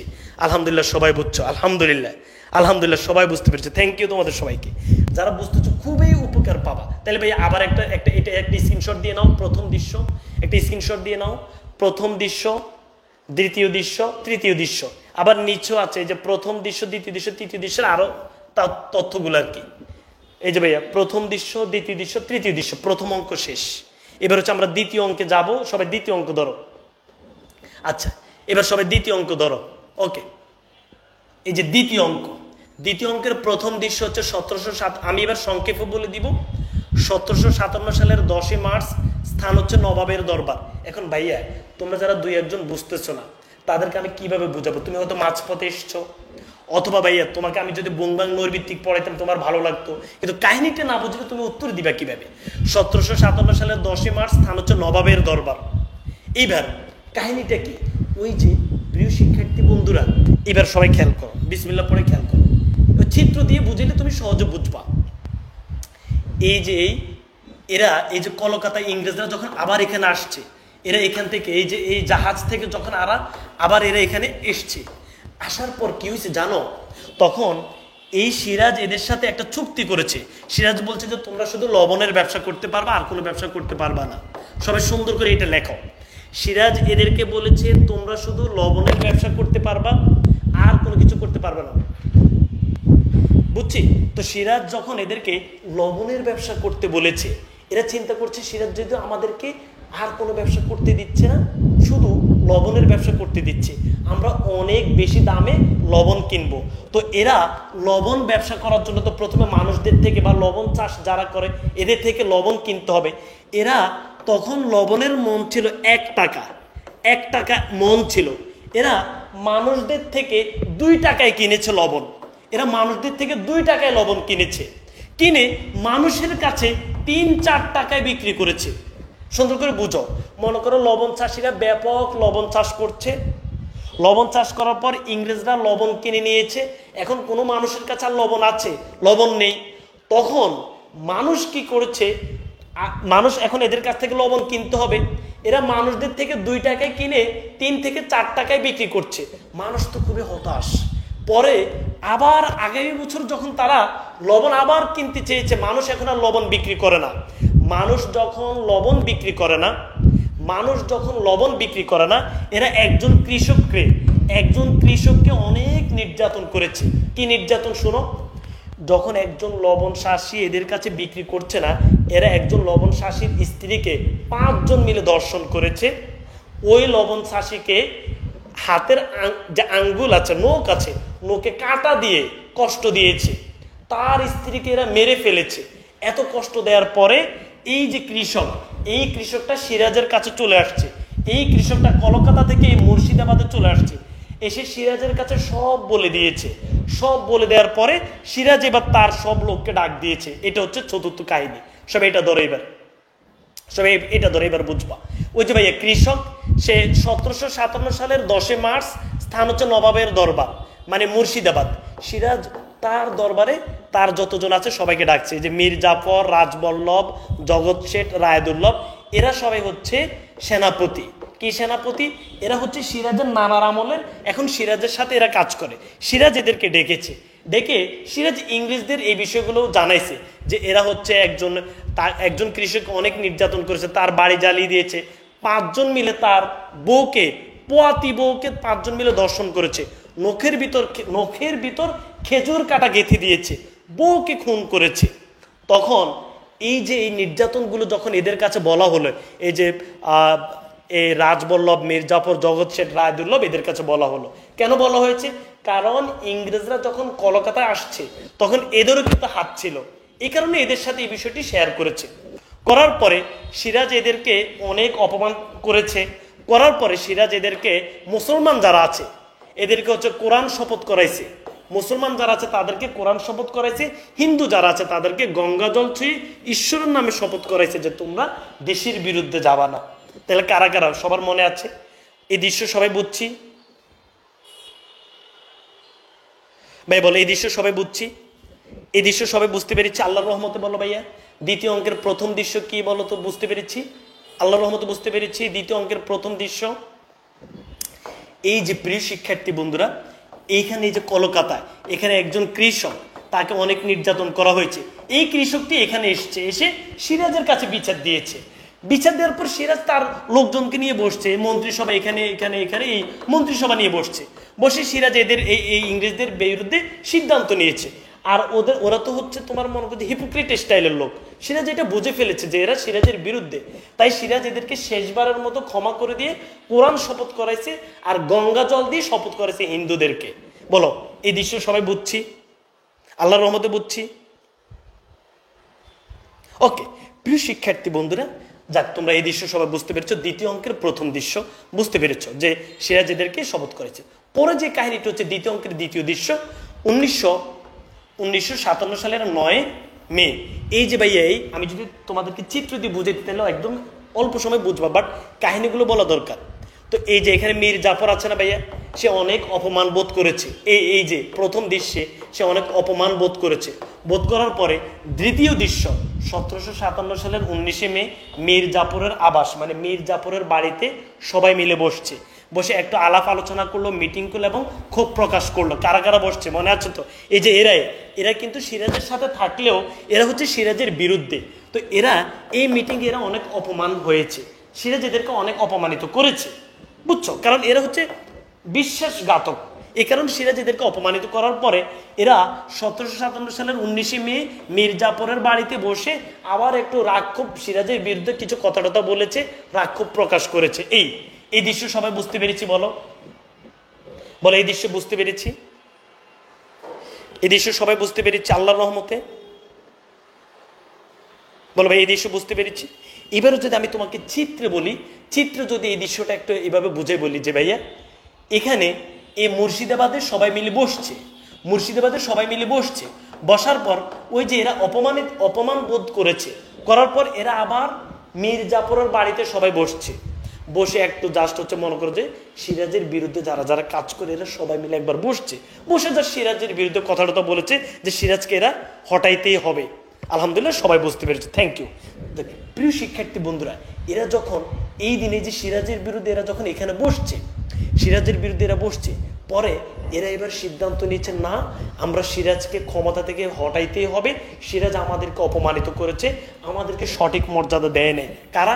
এরা মীর জাফর, রাজবল্লভ, জগৎ শেঠ, রায়দুল্লভ, এরা সবাই সিরাজের নানার সেনাপতি ছিল, তো সিরাজ তাদেরকে রেখে দিচ্ছে। তো এরা এই যে দ্বিতীয় দৃশ্যে এরা হচ্ছে একটা আলাপ আলোচনা করছে।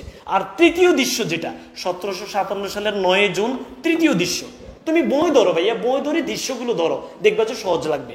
1757 সালের 9 জুন মিরনের আবাস, তাহলে ভাই এটা হচ্ছে মীর জাফরের আবাস আর এটা হচ্ছে মিরনের আবাস। মিরনকে মীর জাফরের ছেলে, মিরনকে মীর জাফরের ছেলে, মীর জাফরের ছেলে মিরনের আবাসে এরা বসছে, বসে এরা সিদ্ধান্ত নিয়েছে যে এরা হচ্ছে সিরাজকে হত্যা করবে, সিরাজকে যেভাবে হোক নবাবী শাসন শেষ করবে। তো এখানে রায়দুল্লভ যে আসছে, সবাই সুন্দরকে দেখো ভাইয়া, এই তথ্যগুলো তোমাদের এমসিকিউ আসবে। রায়দুল্লভ সে এসে, এই যে ভাইয়া রায়দুল্লভ দেখতে পাচ্ছেন, এই যে রায়দুল্লভ এসে বলছে মিরন আমি এত কিছু বুঝি না, সিরাজ ক্ষমতা থেকে শেষ করার পর আমাকে প্রধান সেনাপতি দিতে হবে। তাহলে এটা মনে রাখো, রায়দুল্লভ বলছে যে তাকে প্রধান সেনাপতি দিতে হবে। ওকে, মীর জাফর হচ্ছে নবাব হবে, তাহলে সিরাজ মারা যাওয়ার পর নবাব হবে মীর জাফর। জগৎ শেঠ বলছে, জগৎ শেঠের অনেক টাকা ছিল, জগৎ শেঠের অনেক টাকা ছিল, জগৎ শেঠ বলছে সে সব টাকা বিনিয়োগ করবে, যত টাকা যায় সে সব টাকা বিনিয়োগ করবে সিরাজকে হটানোর জন্য। বুঝাইতে পেরেছি? এই হচ্ছে কাহিনী। তাহলে ভাই সবাই খেয়াল করো, দ্বিতীয় অঙ্ক হচ্ছে এখানে নবাবের দরবার এইদেরকে অপমান করছে, এরপর যে অপমান করার পর মীর জাফর বাড়িতে এরা সবাই বসছে, বসে একটু আলোচনা করছে। আবার তৃতীয় দৃশ্য মিরনের বাড়িতে বসে সিদ্ধান্ত নিয়েছে যে সিরাজকে এরা শেষ করে দিবে। বলে এই তিনটা কাহিনী সবাই বুঝছি যে নবাবের দরবারে হচ্ছে নবাব এদেরকে অপমান করেছে কেন? ওই যে কৃষকের কারণে, কৃষক অনেক নির্যাতিত হয়েছে, এরাও ইংরেজদেরকে হেল্প করতো। দ্বিতীয়তে সিরাজ যেহেতু এখানে অপমান হয়েছে, তারা সবাই এখানে একটু বসে আলাপ আলোচনা করেছে। এখানে এবার এরা সঠিক সিদ্ধান্ত নিচ্ছে যে এরা হচ্ছে কার বিরুদ্ধে লাগবে, এরা সিরাজের বিরুদ্ধে যুদ্ধ করবে। ওকে প্রিয় শিক্ষার্থী বন্ধুরা, এই মিরনের বাড়িতে আরো দুইজন আসছে, একটা হচ্ছে ওয়াটস আর একটা হচ্ছে ক্লাইভ। এরা রমণীর ছদ্মবেশে আসছে। এই কাহিনীটা একটু লিখে ফেলো ভাইয়া, এটা তোমাদের এমসিকিউ আসবে। মিরনের কাছে ইংরেজদের থেকে, কলকাতা থেকে যে দুইজন আসছে এরা হচ্ছে ভাইয়া ওয়াটস এবং ক্লাইভ। এরা বোরকা পরে আসছে, বোরকা পরে, এটা লিখে ফেলি ভাইয়া। এটা লিখে ফেলি, এটা বোরকা পরে আসছে। এই কাহিনী জানলে হবে, আর তেমন কিছু জানা লাগবে না, এরা বোরকা পরে আসছে।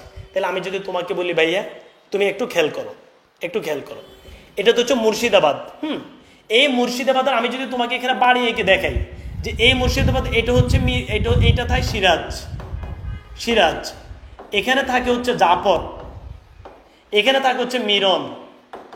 তো এটা হচ্ছে সিরাজের দরবার। সিরাজের দরবারে ওই যে ওদেরকে নিয়ে বসে অপমান করেছে, এরা একটু কষ্ট পেয়েছে। এখানে জাফরের বাড়িতে বসে এরা একটু ওই বিষয়ে আলাপ আলোচনা করেছে। এবার মিরনের বাড়িতে বসে এরা সিদ্ধান্ত নিয়েছে। এবার মিরনের বাড়িতে কে কে এসছে এখানে বলো তো, এখানে কে কে এসছে? এখানে ইংরেজদের থেকে 2 জন বোরকা গায়ে এসেছে। বোরকা গিয়ে কে কে এসেছে? বোরকা গায়ে দিয়ে এসেছে হচ্ছে ক্লাইভ এবং ওয়াটস। আর এখানে রায় দুর্লভ, সে বলছে তাকে প্রধান সেনাপতি করতে হবে। আর নবাব হচ্ছে জাফর। জগৎ শেঠ বলছে সে সব বিনিয়োগ করবে। ভাইয়া এইটা বোঝা গেছে সবার, বলো তো এটা সবার বোঝা গেছে? আল্লাহর রহমতে বোঝা গেছে? আল্লাহর রহমতে বোঝা গেছে? বলো বলো ভাই, সবার বোঝা গেছে? বিশাল কাহিনী। এখন ভাই আমি যদি তোমাকে বুংবাং বুঝাই তাহলে তো তুমি উত্তর দিতে পারবা না, কিন্তু আমি এখানে যেভাবে দিয়েছি তুমি সব কিছু তথ্য একবার পড়লে, এখন আমার ক্লাস শেষে একবার পড়বা। আর আগামীকালকে আমি তোমাদেরকে ভাইয়া গদ্য পদ্যগুলো, ভাই শোনো, তুমি কি নাটকের পরও তো জানতা না, আমি তো মোটামুটি তোমাকে সব তথ্যগুলো বলতে চেষ্টা করতেছি। এরপর আগামীকালকে আমরা 10:30 থেকে শুরু হবে এবং রাত পর্যন্ত সুন্দর করে আমরা সময় মতো সুন্দর করে সকল গদ্য পদ্যগুলো শেষ করবো ইনশাল্লাহ। ওকে, পরের দাফে যাব না? ঠিক আছে প্রিয় শিক্ষার্থী বন্ধুরা, এবার দেখো ভাইয়া। ওকে, এখন দেখো ভাইয়া, এ পর্যন্ত সবাইকে বুঝাইছি। এবার তৃতীয় অঙ্ক ধরো ভাইয়া। তৃতীয় অঙ্ক একদম সহজ, এবার আর কোনো কাহিনী নেই ভাইয়া। তৃতীয় অঙ্ক, প্রথম দৃশ্য।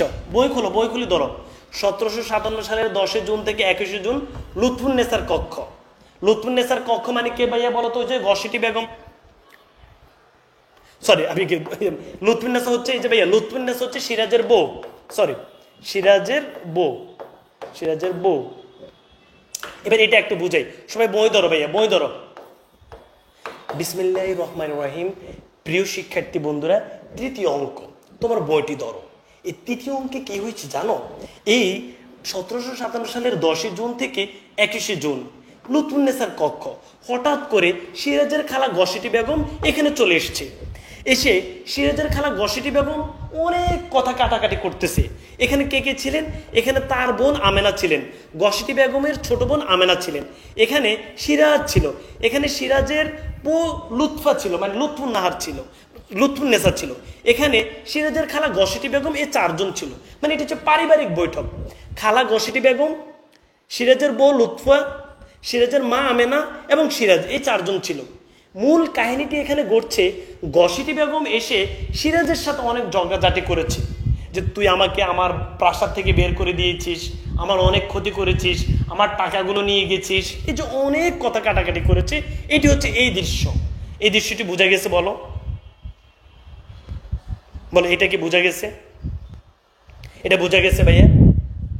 যে এই যে 1700, তুমি শুনো ভাইয়া কিভাবে এটা বুঝবা, বইটা খোলো, খুলে সুন্দর করে এটা ধরো। 1757 সালের 10 জুন থেকে 21 জুন লুৎফুন্নেসার কক্ষ। এখন এটা কি? এটা হচ্ছে সিরাজের বইয়ের রুম। সিরাজের বইয়ের বাসাতে কে আসছে? সিরাজের বড় খালা ঘসিটি বেগম বা মেহেরুন্নেসা আসছে। এসে সে এখানে সিরাজের মাও আমেনাও ছিল। বলছে যে আমেনা তুই আমার ছোট বোন, তোর ছেলে সিরাজ আমার এই ক্ষতিগুলো করেছে। এই হচ্ছে কাহিনী শেষ। এই প্রথম দৃশ্য এখানে শেষ। বোঝা গেছে? বলো ভাইয়া, বলো বুঝে গেছে? এইটা তুমি না বুঝার কি আছে বলো? এরপর ভাইয়া ধরো দ্বিতীয় দৃশ্য। দ্বিতীয় দৃশ্য হচ্ছে 1757 সালের 22 জুন পলাশী সিরাজের শিবির। এইবার মূল যুদ্ধ শুরু, সুন্দর করে বুঝবা। বিসমিল্লাহ পড়ে সুন্দর করে এবার বুঝবা, তাহলে তোমাদের মোটামুটি পড়া শেষ হয়ে যাবে। ওকে, এবার হচ্ছে আমরা যুদ্ধে চলে যাব, তাহলে আমাদের আর তেমন কিছু বাকি থাকবে না। ওকে ওকে, এই যে এই 1757 সালের 22 জুন পলাশীর যুদ্ধ। এখন এটা লেখে, এটা তোমরা বইতে লিখে রাখো যে পলাশীর যুদ্ধ, পলাশীর যুদ্ধ। এই যুদ্ধ কিভাবে হয়েছে আমি এক নিমিষে দেখাই দেওয়ার পর বাকি দৃশ্যগুলো তোমাদের ক্লিয়ার হয়ে যাবে। সবাই এটা লিখে নাও যে ভাইয়া পলাশীর যুদ্ধ। ওকে, শোনো ভাইয়া, বুমবাং পড়াইতে পারি না, বুঝছো? যা পড়াবো অ্যাকুরেট সুন্দর করে পড়াবো, বুঝাবো, যেটা তোমাদের কাজে লাগবে।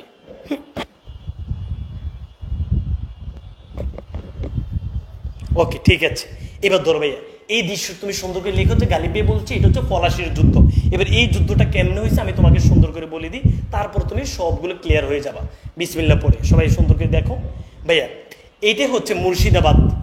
সবাই সুন্দর করে এটা চিত্রটা এঁকে ফেলো, মুর্শিদাবাদ। এটা হচ্ছে ভাগীরথী নদী, ভাগীরথী নদী। এটা হচ্ছে কলকাতা, কলকাতা। দেখছো ভাগীরথী নদীর এক পাশে মুর্শিদাবাদ আর এক পাশে কলকাতা। প্রিয় শিক্ষার্থী বন্ধুরা, 22শে জুন পলাশী, এটা এখান দিয়ে লেখো পলাশীর যুদ্ধ। এটা একটু ছোট করে দিই, হ্যাঁ তাইলে নদীটা, এটা হচ্ছে ভাগীরথী নদী আর এটা হচ্ছে পলাশী যুদ্ধ। এই যুদ্ধটা কিভাবে হয়েছে খেয়াল করো তো। এই যে কলকাতার যারা, এরা ওই যে কৃষকটাকে অনেক নির্যাতন করেছে এবং সিরাজের বিরুদ্ধে এরা এত এত মিটিং করতেছে এবং সিরাজকে হটানোর জন্য সিদ্ধান্ত নিয়েছে। এদিকে মুর্শিদাবাদ, এখানে হচ্ছে সিরাজ। এই সিরাজ এখানে আসছে, এটা হচ্ছে পলাশী, পলাশীর প্রান্তর। সবাই লেখে এটা হচ্ছে পলাশী, এটা হচ্ছে পলাশীর প্রান্তর। সবাই এটা সুন্দর করে লিখে ফেলো। তাহলে ভাই সিরাজ কোথায় থেকে আসছে দেখো তো। এই যে সিরাজ মুর্শিদাবাদ থেকে পলাশীতে গেছে, আর এই যে এরা কলকাতা থেকে পলাশীতে গেছে। কত তারিখে গেছে বলো তো আমাকে? 22শে জুন। সবাই লিখে ফেলি, 22শে জুন এরাও পলাশীতে গেছে, সিরাজও 22শে জুন পলাশীতে গেছে। ওকে সবাই লিখে ফেলি, এরাও 22শে জুন পলাশীতে গেছে, সিরাজও 22শে জুন পলাশীতে গেছে। ওকে বুঝতে পেরেছি ভাই। আমি ক্লাসটা করাচ্ছি হচ্ছে যারা হচ্ছে একটু ভালো জানে তাদের জন্য। এখন তুমি যদি না বুঝো দুই একজন, তাদের জন্য কি করবো বলো তো। এই যে ভাইয়া এরা পলাশীতে গেছে, এরাও পলাশীতে গেছে। ওকে, পলাশীতে যাওয়ার পর 23শে জুন যুদ্ধ হয়েছে। সবাই লিখে ফেলি ভাইয়া, যুদ্ধ হয়েছে 23শে জুন। 23শে জুন যুদ্ধ হয়েছে, এটা লিখে ফেলো। আচ্ছা, পলাশীতে যে কাহিনীটি ঘটেছে, পলাশীতে সিরাজ এনেছে কি কি বলো তো। এই পলাশীতে সিরাজ যা যা নিয়েছে বলো। পলাশীতে সিরাজ নিয়েছে কি? সিরাজ নিয়েছে 50,000 সৈন্য। সবাই লিখে ফেলি, পলাশীতে সিরাজ নিয়েছে 50,000 সৈন্য আর 50টা কামান। আর অন্যদিকে এই যে কলকাতা থেকে ইংরেজরা নিয়েছে কি কি? ইংরেজরা নিয়েছে 3,000 সৈন্য, 10টা কামান। সবাই লিখে ফেলি, 3,000 সৈন্য আর 10টা কামান। ওকে, সবাই এই পর্যন্ত বুঝতে পেরেছি বলো যে ভাইয়া 50,000 50টা কামান, 3,000 10টা কামান, এটা লিখে ফেলো। তাহলে আমি যদি তোমাকে বলি যে প্রিয় শিক্ষার্থী বন্ধুরা, প্রিয় শিক্ষার্থী বন্ধুরা, পলাশী যুদ্ধে আমাদের সিরাজ কত হাজার সৈন্য নিয়ে গিয়েছে? 50,000 সৈন্য নিয়ে গিয়েছে। পলাশী যুদ্ধে সিরাজ কতটা কামান নিয়ে গিয়েছে? 50টা কামান নিয়ে গিয়েছে। অন্যদিকে পলাশী যুদ্ধে ইংরেজরা কত হাজার সৈন্য নিয়ে গিয়েছে? 3,000 সৈন্য নিয়ে গিয়েছে। কতটা কামান নিয়ে গিয়েছে? 10টা কামান নিয়ে গিয়েছে। ওকে, সবাই বুঝতে পেরেছি। আচ্ছা যাই হোক, সুন্দর করে বুঝো। এখানে সিরাজের 3জন সেনাপতি ছিল। মোহনলাল, সবাই লিখে ফেলো যদি লিখতে মন চায় বলো। মোহনলাল, মীর মর্দান আর ফরাসি বলো। সবাই এগুলোর নাম দেখা যাচ্ছে। আচ্ছা, এখানে সিরাজের 3জন সেনাপতি ছিল। এই নামগুলো একটু লিখলে তোমার জন্য একটু ভালো হবে। নামগুলো একটু লিখে ফেলো। সিরাজের, তাইলে কাহিনীটা শেষ। হ্যাঁ, এখানে সিরাজের 3জন সেনাপতি ছিল। এই পাশে কিন্তু ভাইয়া আমবাগান ছিল। এ পাশে ইংরেজরা যে পাশে বসছে সেই পাশে আমবাগান ছিল। এরা তাবু দিয়ে বসছে, এরাও এখানে তাবু দিয়ে বসছে। ঠিক আছে, আচ্ছা যাই হোক। আচ্ছা, এখানে 3জন সেনাপতি হচ্ছে বলো। মোহনলাল, সবাই লিখে ফেলি, মোহনলাল। এখানে হচ্ছে মীর মর্দান। এখানে হচ্ছে ভাইয়া ফরাসি সাপ্রে। প্রিয় শিক্ষার্থী বন্ধুরা, মূল কাহিনীটি শোনো। সিরাজও 22শে জুন পলাশীতে গিয়েছে, ইংরেজরাও 22শে জুন গিয়েছে। সিরাজ নিয়েছে 50,000 সৈন্য, 50টা কামান। ইংরেজরা নিয়েছে 3,000 সৈন্য, 10টা কামান। মূল কাহিনীটি হচ্ছে 22শে জুন যাওয়ার পরে 23শে জুন 8:30 যুদ্ধ শুরু হয়েছে। যুদ্ধ শুরু হওয়ার সময় সিরাজের সাথে মাত্র 3,000 নিয়ে শুরু হয়েছে। 3,000 সৈন্য নিয়ে শুরু করছে। তাহলে এরাও 3,000, সিরাজও 3,000। তুমি ভাইয়াকে প্রশ্ন করতে পারো যে ভাইয়া বাকি 47,000 কই গেছে? এ বাকি 47,000 সৈন্য এইদিকে ছিল। এই 47,000 সৈন্যকে মীর জাফর, রায়দুল্লভ এরা যে ছিল, ইয়ার লতিফ সহ এরা যারা ছিল, এরা যুদ্ধ করতে দেয়নি। আমি আবার বলি সুন্দর করে বুঝো, সিরাজ যে 50,000 সৈন্য নিয়ে গিয়েছে, সেখান থেকে 3,000 সৈন্য যুদ্ধ করেছে। বাকি 47,000 সৈন্যকে মীর জাফর, রায়দুল্লভ, ইয়ার লতিফ এরা যারা ছিল, এরা যুদ্ধ করতে দেয়নি। তাহলে এখান থেকে শুরু হয়েছে মীর জাফরের হিপোক্রেটি। প্রিয় শিক্ষার্থী বন্ধুরা, 8টা 30 যখন এরা যুদ্ধ শুরু করেছে, 12টা 30 প্রচুর বৃষ্টি হয়েছে। 12টা 30 প্রচুর বৃষ্টি হয়েছে, হইতে হইতে বৃষ্টি 2টা পর্যন্ত বৃষ্টি হয়েছে। প্রায় 1.5 থেকে 2 ঘন্টা বৃষ্টি হওয়ার পরে যখন এত বৃষ্টি হয়েছে, তখন এই যে এদিকে তো এদের এখানে কোনো কিছু নেই, একদমই খালি, এদের কামানগুলো নষ্ট হয়ে গেছে। আর এদিকে তো এদের হচ্ছে ভাইয়া তাঁবু ছিল, গাছ ছিল, এদের বৃষ্টিতে কামানগুলো নষ্ট হয়নি। তো এই যে মীর জাফর সিরাজকে বলছে যে আপনি এখন আর যুদ্ধ করিন না, বৃষ্টি হয়েছে, এখন আপাতত বন্ধ রাখেন। সিরাজ জাফরের কথা শুনে যুদ্ধ বন্ধ করে দেওয়ার পরে যখন আবার বৃষ্টি থামলো, তখন এই যে ইংরেজরা প্রচুর পরিমাণে কামান নিক্ষেপ করার পরে মীর মর্দান মারা গেছে। যাই হোক, এভাবে এদের পরাজয় শুরু হয়ে গেছে। বুঝতে পেরেছি? এভাবে সিরাজ যখন পরাজয় বরণ করেছে, সিরাজ এখান থেকে সুন্দর করে সবাই খেয়াল করো, সিরাজ এই জায়গা থেকে সিরাজ আবার ফিরে আসছে মুর্শিদাবাদে। সিরাজ আবার ফিরে এসছে মুর্শিদাবাদে। এসে সিরাজ একটা মিটিং দিয়েছে 25শে জুন। 25শে জুন সিরাজ তার বইয়ের সাথে একটা পারিবারিক মিটিং দিয়েছে। মিটিং দিয়ে সিরাজ চিন্তা করছে, আমাকে তো এরা মেরে ফেলবে, আমি যদি এদের সাথে আবার যুদ্ধ না করি। তো সিরাজ মুর্শিদাবাদে যেহেতু লোকজন যারা আছে, এরা সিরাজের সাথে আর যুদ্ধ করতে চাচ্ছে না। সিরাজ এই দূরে এদিকে একটা জায়গা ছিল, জায়গার নাম হচ্ছে পাটনা। পাটনা একটা জায়গা আছে, এই পাটনায় সিরাজের একজন বন্ধু আছে। এই বন্ধুর কাছে সিরাজ যাবে। বন্ধুর কাছে যখন সিরাজ যাচ্ছে, এখান দিয়ে যাওয়ার সময় 29শে জুন মীর কাসেম নামে একটা লোক ছিল, সবাই লিখে ফেলবে ভাইয়া, মীর কাসেম সিরাজকে গ্রেপ্তার করে এখানে একটা কারাগার ছিল, কারাগারে নিয়ে গেছে। কারাগারের জায়গার নাম ছিল জাফরাগঞ্জ। সবাই এটা লিখে ফেলবে ভাইয়া, জাফরাগঞ্জ কারাগার। এই যে এখানে কারাগার, জাফরাগঞ্জ কারাগার। শেষ ভাই, তাই সুন্দর করে সবাই বুঝতে পেরেছ। সিরাজ পলাশী থেকে চলে এসছে মুর্শিদাবাদে। আসার পর সিরাজ চিন্তা করছে, মুর্শিদাবাদে যেহেতু তার কোনো কিছু নেই, সে চলে যাবে পাটনায়। পাটনা যাওয়ার সময় এখানে তাকে ধরে ফেলেছে মীর কাসেম 29শে জুন। 25শে জুন পলাশী থেকে সে এসে 25 জুন একটা মিটিং দিয়েছে, সেই দৃশ্য তোমাদেরকে দেখাবো। 29শে জুন মীর কাসেম ধরে নিয়ে তাকে জাফরাগঞ্জ একটা কয়েদখানা আছে, এখানে ঢুকাইছে। ঢুকানোর পরে এই জাফরাগঞ্জ কয়েদখানায় যে মীর জাফরের ছেলে যে মিরন আছে, মিরন এবং মোহাম্মদী বেগ, এই মোহাম্মদী বেগ মাত্র 10,000 টাকার বিনিময় এই জাফরাগঞ্জের ভিতরে ঢুকে, এই জেলখানার ভিতরে ঢুকে সিরাজউদ্দৌলাকে হত্যা করেছে 2 জুলাই। ওকে, ঠিক আছে, দেখছো ভাইয়া, সবাই এটা লিখে ফেলি, 2 জুলাই। এখান থেকে ভাইয়া এই যে 2 জুলাই এখানে সিরাজ শেষ হয়ে গেছে। আর বুঝতে পেরেছো যে সিরাজের নবাবী এখানে শেষ হয়ে গেছে, নবাবী শাসনে জাফর বসছে। চলো সেগুলো আমি তোমাদেরকে একটু দেখাই দিই, তাইলে হচ্ছে তোমরা সুন্দর করে বুঝতে পারবা কাহিনীটি। সবাই বিসমিল্লাহ পড়ে দেখছো কত সহজে বিষয়টি বুঝছো। আচ্ছা, তাহলে এটা দেখো, তৃতীয় অঙ্ক। এই যে তৃতীয় অঙ্ক তুমি দেখো ভাইয়া, 1757 সালের 23শে জুন পলাশীর যুদ্ধক্ষেত্র, 1757 সালের 25শে জুন। আচ্ছা, ওটা তো তোমাদেরকে বলেছি না, দ্বিতীয় অঙ্কের সবকিছু তো বলেছি ভাইয়া। তৃতীয় অঙ্কে এখানে বলেছি প্রথম দৃশ্য, বই দেখতে পারো ভাইয়া।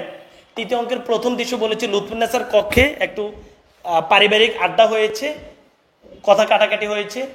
এরপর হচ্ছে দ্বিতীয় দৃশ্য, 17 সালে 22শে জুন পলাশী শিবিরে গিয়েছে। এখানে সিরাজের 50,000 50টা কামান, ইংরেজ 3,000 10টা কামান। এই তোমরা সব কাহিনী বুঝছো। এবার হচ্ছে ভাইয়া, এরপর হচ্ছে ভাইয়া চতুর্থ অঙ্ক। চতুর্থ অঙ্ক দেখো ভাইয়া, চতুর্থ অঙ্কে যেটা আছে ভাইয়া বলো তো। আচ্ছা, ওইটা তো তোমরা হচ্ছে এটা দেখো। তৃতীয় অঙ্কে এই যে ভাইয়া বলেছি কামানের পরে ওই যে সিরাজ পাটনাতে গেছে, সিরাজ যে গ্রেপ্তার হয়েছে, সেগুলো আমি তোমাদেরকে দেখিয়েছি। চতুর্থ অঙ্কে যেটি সেটি হচ্ছে যে ভাইয়া এই যে চতুর্থ অঙ্ক, মীর 1757 সালের 29 জুন মীর জাফর নবাব হয়ে গেছে। মীর জাফর দরবারে বসেছে, সবাই মিলে সিদ্ধান্ত নিয়েছে সিরাজকে মেরে ফেলবে। মোহাম্মদী বেগ, এই মোহাম্মদী বেগকে কে লালন পালন করেছে তুমি কি জানো? এই মোহাম্মদী বেগকে লালন পালন করেছে সিরাজের বাবা। এই মোহাম্মদী বেগকে লালন পালন করেছে সিরাজের বাবা। আর সে মোহাম্মদী বেগ মাত্র 10,000 টাকার বিনিময়ে সিরাজকে হত্যা করেছে। সে বলেছে তাকে 10,000 টাকা দিলে সিরাজকে হত্যা করবে, 5,000 টাকা তাকে অগ্রিম দিয়েছে, আর 5,000 টাকা তাকে কাজ করার পরে দিয়েছে। বুঝাইতে পেরেছি? ওকে, সর্বশেষ 1757 সালের 2 জুলাই সিরাজ শহীদ হয়েছে জাফরাগঞ্জ কয়েদখানা শেষ। মোহাম্মদী বেগ প্রথমে তাকে লাঠি দিয়ে, পরে তাকে চোরা দিয়ে, প্রথমে লাঠি দিয়ে মাথায় আঘাত করেছে, পরে ছোরা দিয়ে ছুরি দিয়ে তার পিঠে আঘাত করে তাকে মেরে ফেলেছে। এই হচ্ছে কাহিনী। এই কাহিনীটি ভাইয়া বলো তো সহজ না আল্লাহর রহমতে? এবার ভাইয়া শুনো, আমি জানি তোমাদের একটু কষ্ট হয়েছে ভাইয়া, একটু একটু ওয়েট করে ভাইয়া সামারিটা একটু খেয়াল করো, তাইলে আমার মনে হচ্ছে তোমরা বুঝবা। বিসমিল্লাহ পড়ে একটু খেয়াল করো, এবার বুঝবা। বুঝছো একটু ভাইয়া সবকিছু? এই নাটকটা তোমরা তো এতদিন বুঝতে না, 2 বছর পড়ছো তারপরে বুঝতে না। আমি বুঝাই। প্রথমে তুমি এই নাটকটা শুরু হয়েছে আলিবর্দি খাঁ থেকে। এখন তোমার কথা হচ্ছে ভাই আলিবর্দি খাঁ কোথায় থেকে আসছে? আরে এই যে আলিবর্দি খাঁ তুমি দেখতে পাচ্ছ, আলিবর্দি খাঁ কোথায় থেকে আসছে? আমি তো তোমাকে বলেছি আলিবর্দি খাঁ হচ্ছে নবাব, সে নবাব থেকে আসছে। তো আলিবর্দি খাঁর পরে সিরাজউদ্দৌলা আসছে। পরে আমি তোমাকে আলিবর্দি খাঁর বলেছি আলিবর্দি খাঁর 3 জন কন্যা ছিল, মেহেরুন্নেসা, শাহ বেগম এবং আমেনা বেগম। এবং আলিবর্দি খাঁর ভাই হাজী আহমদেরও 3টা ছেলে ছিল, নওয়াজিস মোহাম্মদ, দৌলত জং এবং জয়নুদ্দিন জং। এরা এরপরে বলেছি ভাইয়া কিভাবে এই যে মেহেরুন্নেসা বা ঘসিটি বেগম কাকে কাকে দত্তক এনেছে। এই আলিবর্দি খাঁর পরে সর্বশেষ যে ক্ষমতায় এসছে সে হচ্ছে সিরাজ। এই সিরাজকে নিয়ে আমরা মূলত এই নাটকটি। তো আমি তোমাকে বলেছি যে এই সিরাজ কেন, ঘসিটি বেগম কেন সিরাজের বিরুদ্ধে গিয়েছে সেটা আমি বলেছি। যে একরাম মারা গেছে, শওকত জংকে মেরে ফেলা হয়েছে, তার প্রেমিক হোসেন কুলিকাকে হত্যা করা হয়েছে, তার যে বাসভবন আছে সেই বাসভবনটি হচ্ছে যে ওই যে মতিঝিল যে ভবনটি আছে সেই ভবনটি নিয়ে গেছে, তার টাকা পয়সা নিয়ে গেছে।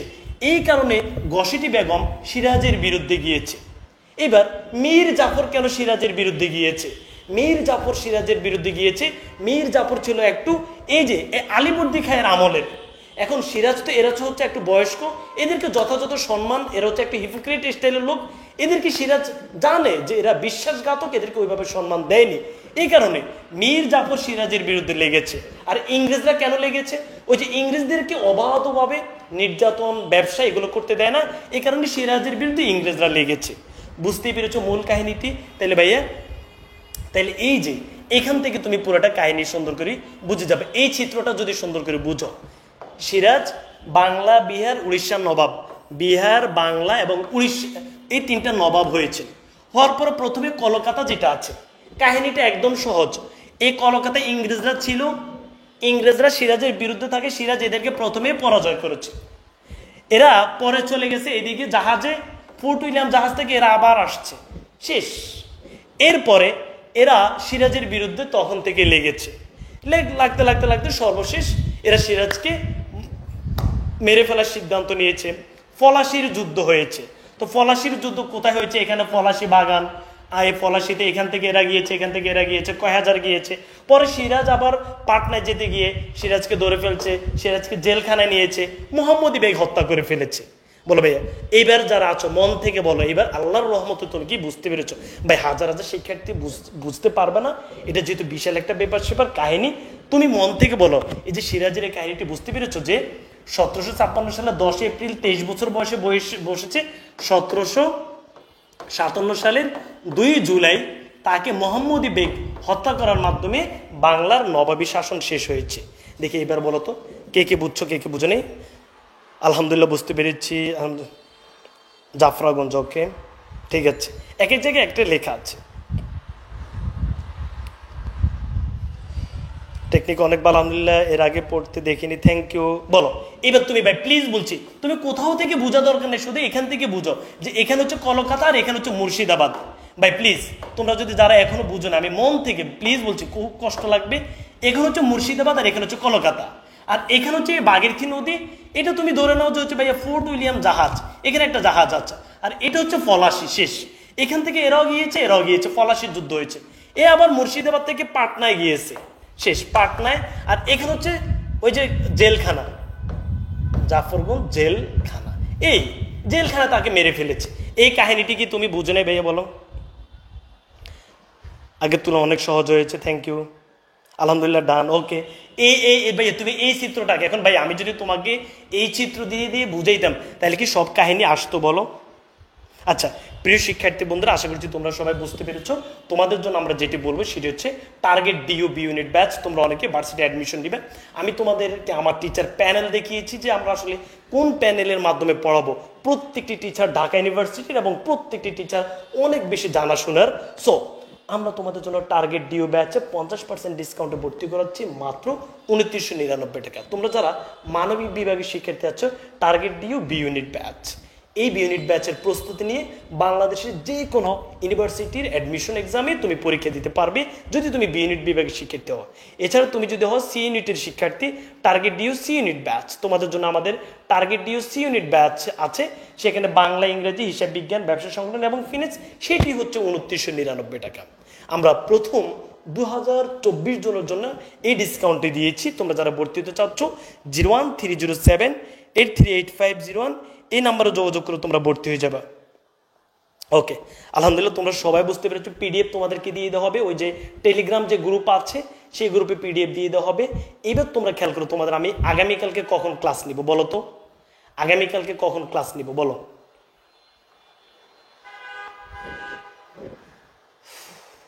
আগামীকালকে আমরা নেব সকাল 10:30টায়, ঠিক আছে ভাইয়া? এদিকে খেয়াল করো, আগামীকাল সকাল 10:30 আমরা এখানে লেখা আছে 11টা, বাট 10, যেহেতু আগামীকাল শুক্রবার সকাল 10:30 আমরা ক্লাস নিব। তারে পরে মানে 18 বছর বয়স সোনাত্তরী। বিকাল 4টায় নিব প্রতিদান ফেব্রুয়ারি 1969, আমি কিংবদন্তির কথা বলছি। রাত 9টায় নিব লালসান এবং বিদ্রোহী। আবার পরের দিন নিব অপরিচিতা, মাসি পিসি, আমার পথ। এভাবে আমি সুন্দর করে কাহিনীগুলো বলে। ওকে, আলহামদুলিল্লাহ তোমরা সবাই বুঝতে পেরেছো, থ্যাংক ইউ। ওকে, ইউটিউবে দেওয়া হবে, হ্যাঁ ইউটিউবে দেওয়া হবে। তাহলে তুমি আরেকবার একটু ভাইয়া, তোমরা তো আজকে এটা আরেকবার দেখবা তাই না? এখান থেকে তোমাদের এমসিকিউ আসবে, শিখে আসবে। এখানে এই যে ভাই আলীবর্দী, মীর জাফর, ক্লাইভ হচ্ছে তোমরা উমিচাঁদ, ওয়ার্ডস, হোলোয়েল, এখন সবার সম্পর্কে তুমি জানবা। আলীবর্দী হচ্ছে সিরাজের নানা, মীর জাফর হচ্ছে সিরাজের পরে নবাব হয়েছে, ক্লাইভ হচ্ছে সিরাজের ইংরেজদের নেতা, কলকাতা ইংরেজদের নেতা ছিল, সিরাজের বিরুদ্ধে যুদ্ধ করেছে। উমিচাঁদ হচ্ছে এক দালাল। আর ওয়ার্ডস, যে এই ওয়ার্ডস হচ্ছে ওই যে কাশে, তোমাদেরকে আমি যে আচ্ছা, এই উমিচাঁদ সিরাজের নবাবেতে প্রতিনিধি হিসেবে ছিল। এই ওয়ার্ডস সম্পর্কে তুমি এটা লিখে রাখো যে ওয়ার্ডস নবাবের দরবারে ইংরেজদের পক্ষ থেকে প্রতিনিধি হিসেবে এখানে ছিল। ওকে, হলোয়েল ছিল কেউ সার্জন, গসেটি বেগম তো হচ্ছে তার খালা বলেছি, রজার ড্রেক সে তো কে ছিল। এরপর মানিক চাঁদ বললাম তো, ওই যে মানিক চাঁদকে কলকাতার দেওয়ান দেওয়া হলো। জগৎ শেখ অনেক টাকার মালিক ছিল। আমানা বেগম ছিল সিরাজের মা। মিরন ছিল মীর জাফরের ছেলে। মীর মর্দান ছিল সিরাজের সেনাপতি। মোহনলাল ছিল সিরাজের সেনাপতি। মোহাম্মদী বেগ হচ্ছে সিরাজকে হত্যা করেছে। রাজবল্লভ ছিল এই যে আলীবর্দীর সেনাপতি। লুৎফুন নেসা ছিল সিরাজের বউ। রায়দুল্লভ ছিল এই যে ভাইয়া আলীবর্দীর সেনাপতি। ডাচ, ফরাসি, ফোর্ট উইলিয়াম, আলীনগর।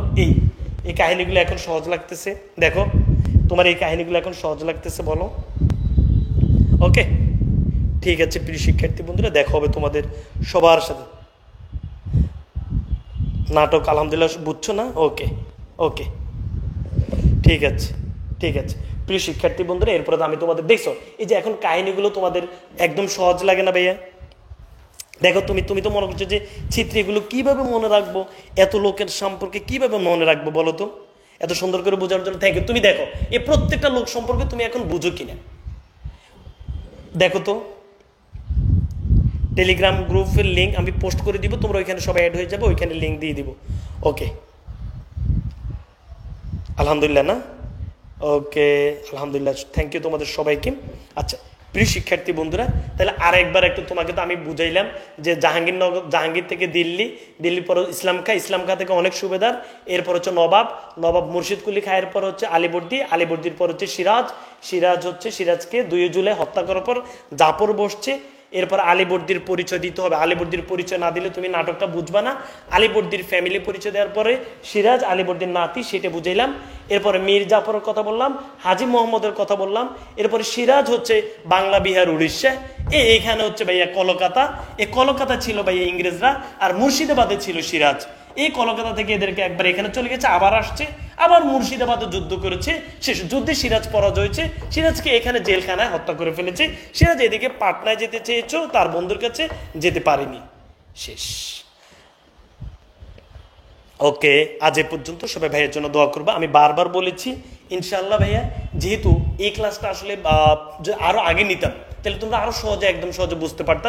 তারপরও তোমরা প্রথম দৃশ্য, দ্বিতীয় দৃশ্য, তৃতীয় দৃশ্যগুলো আরেকবার একটু দেখে নাও। প্রথম দৃশ্য কি কাহিনী করছে? প্রথম দৃশ্য হচ্ছে কলকাতায় তাদেরকে বের করে দেওয়া হয়েছে। দ্বিতীয় দৃশ্য হচ্ছে ভাইয়া ফোর্ট উইলিয়াম জাহাজ থেকে তারা আবার আসছে।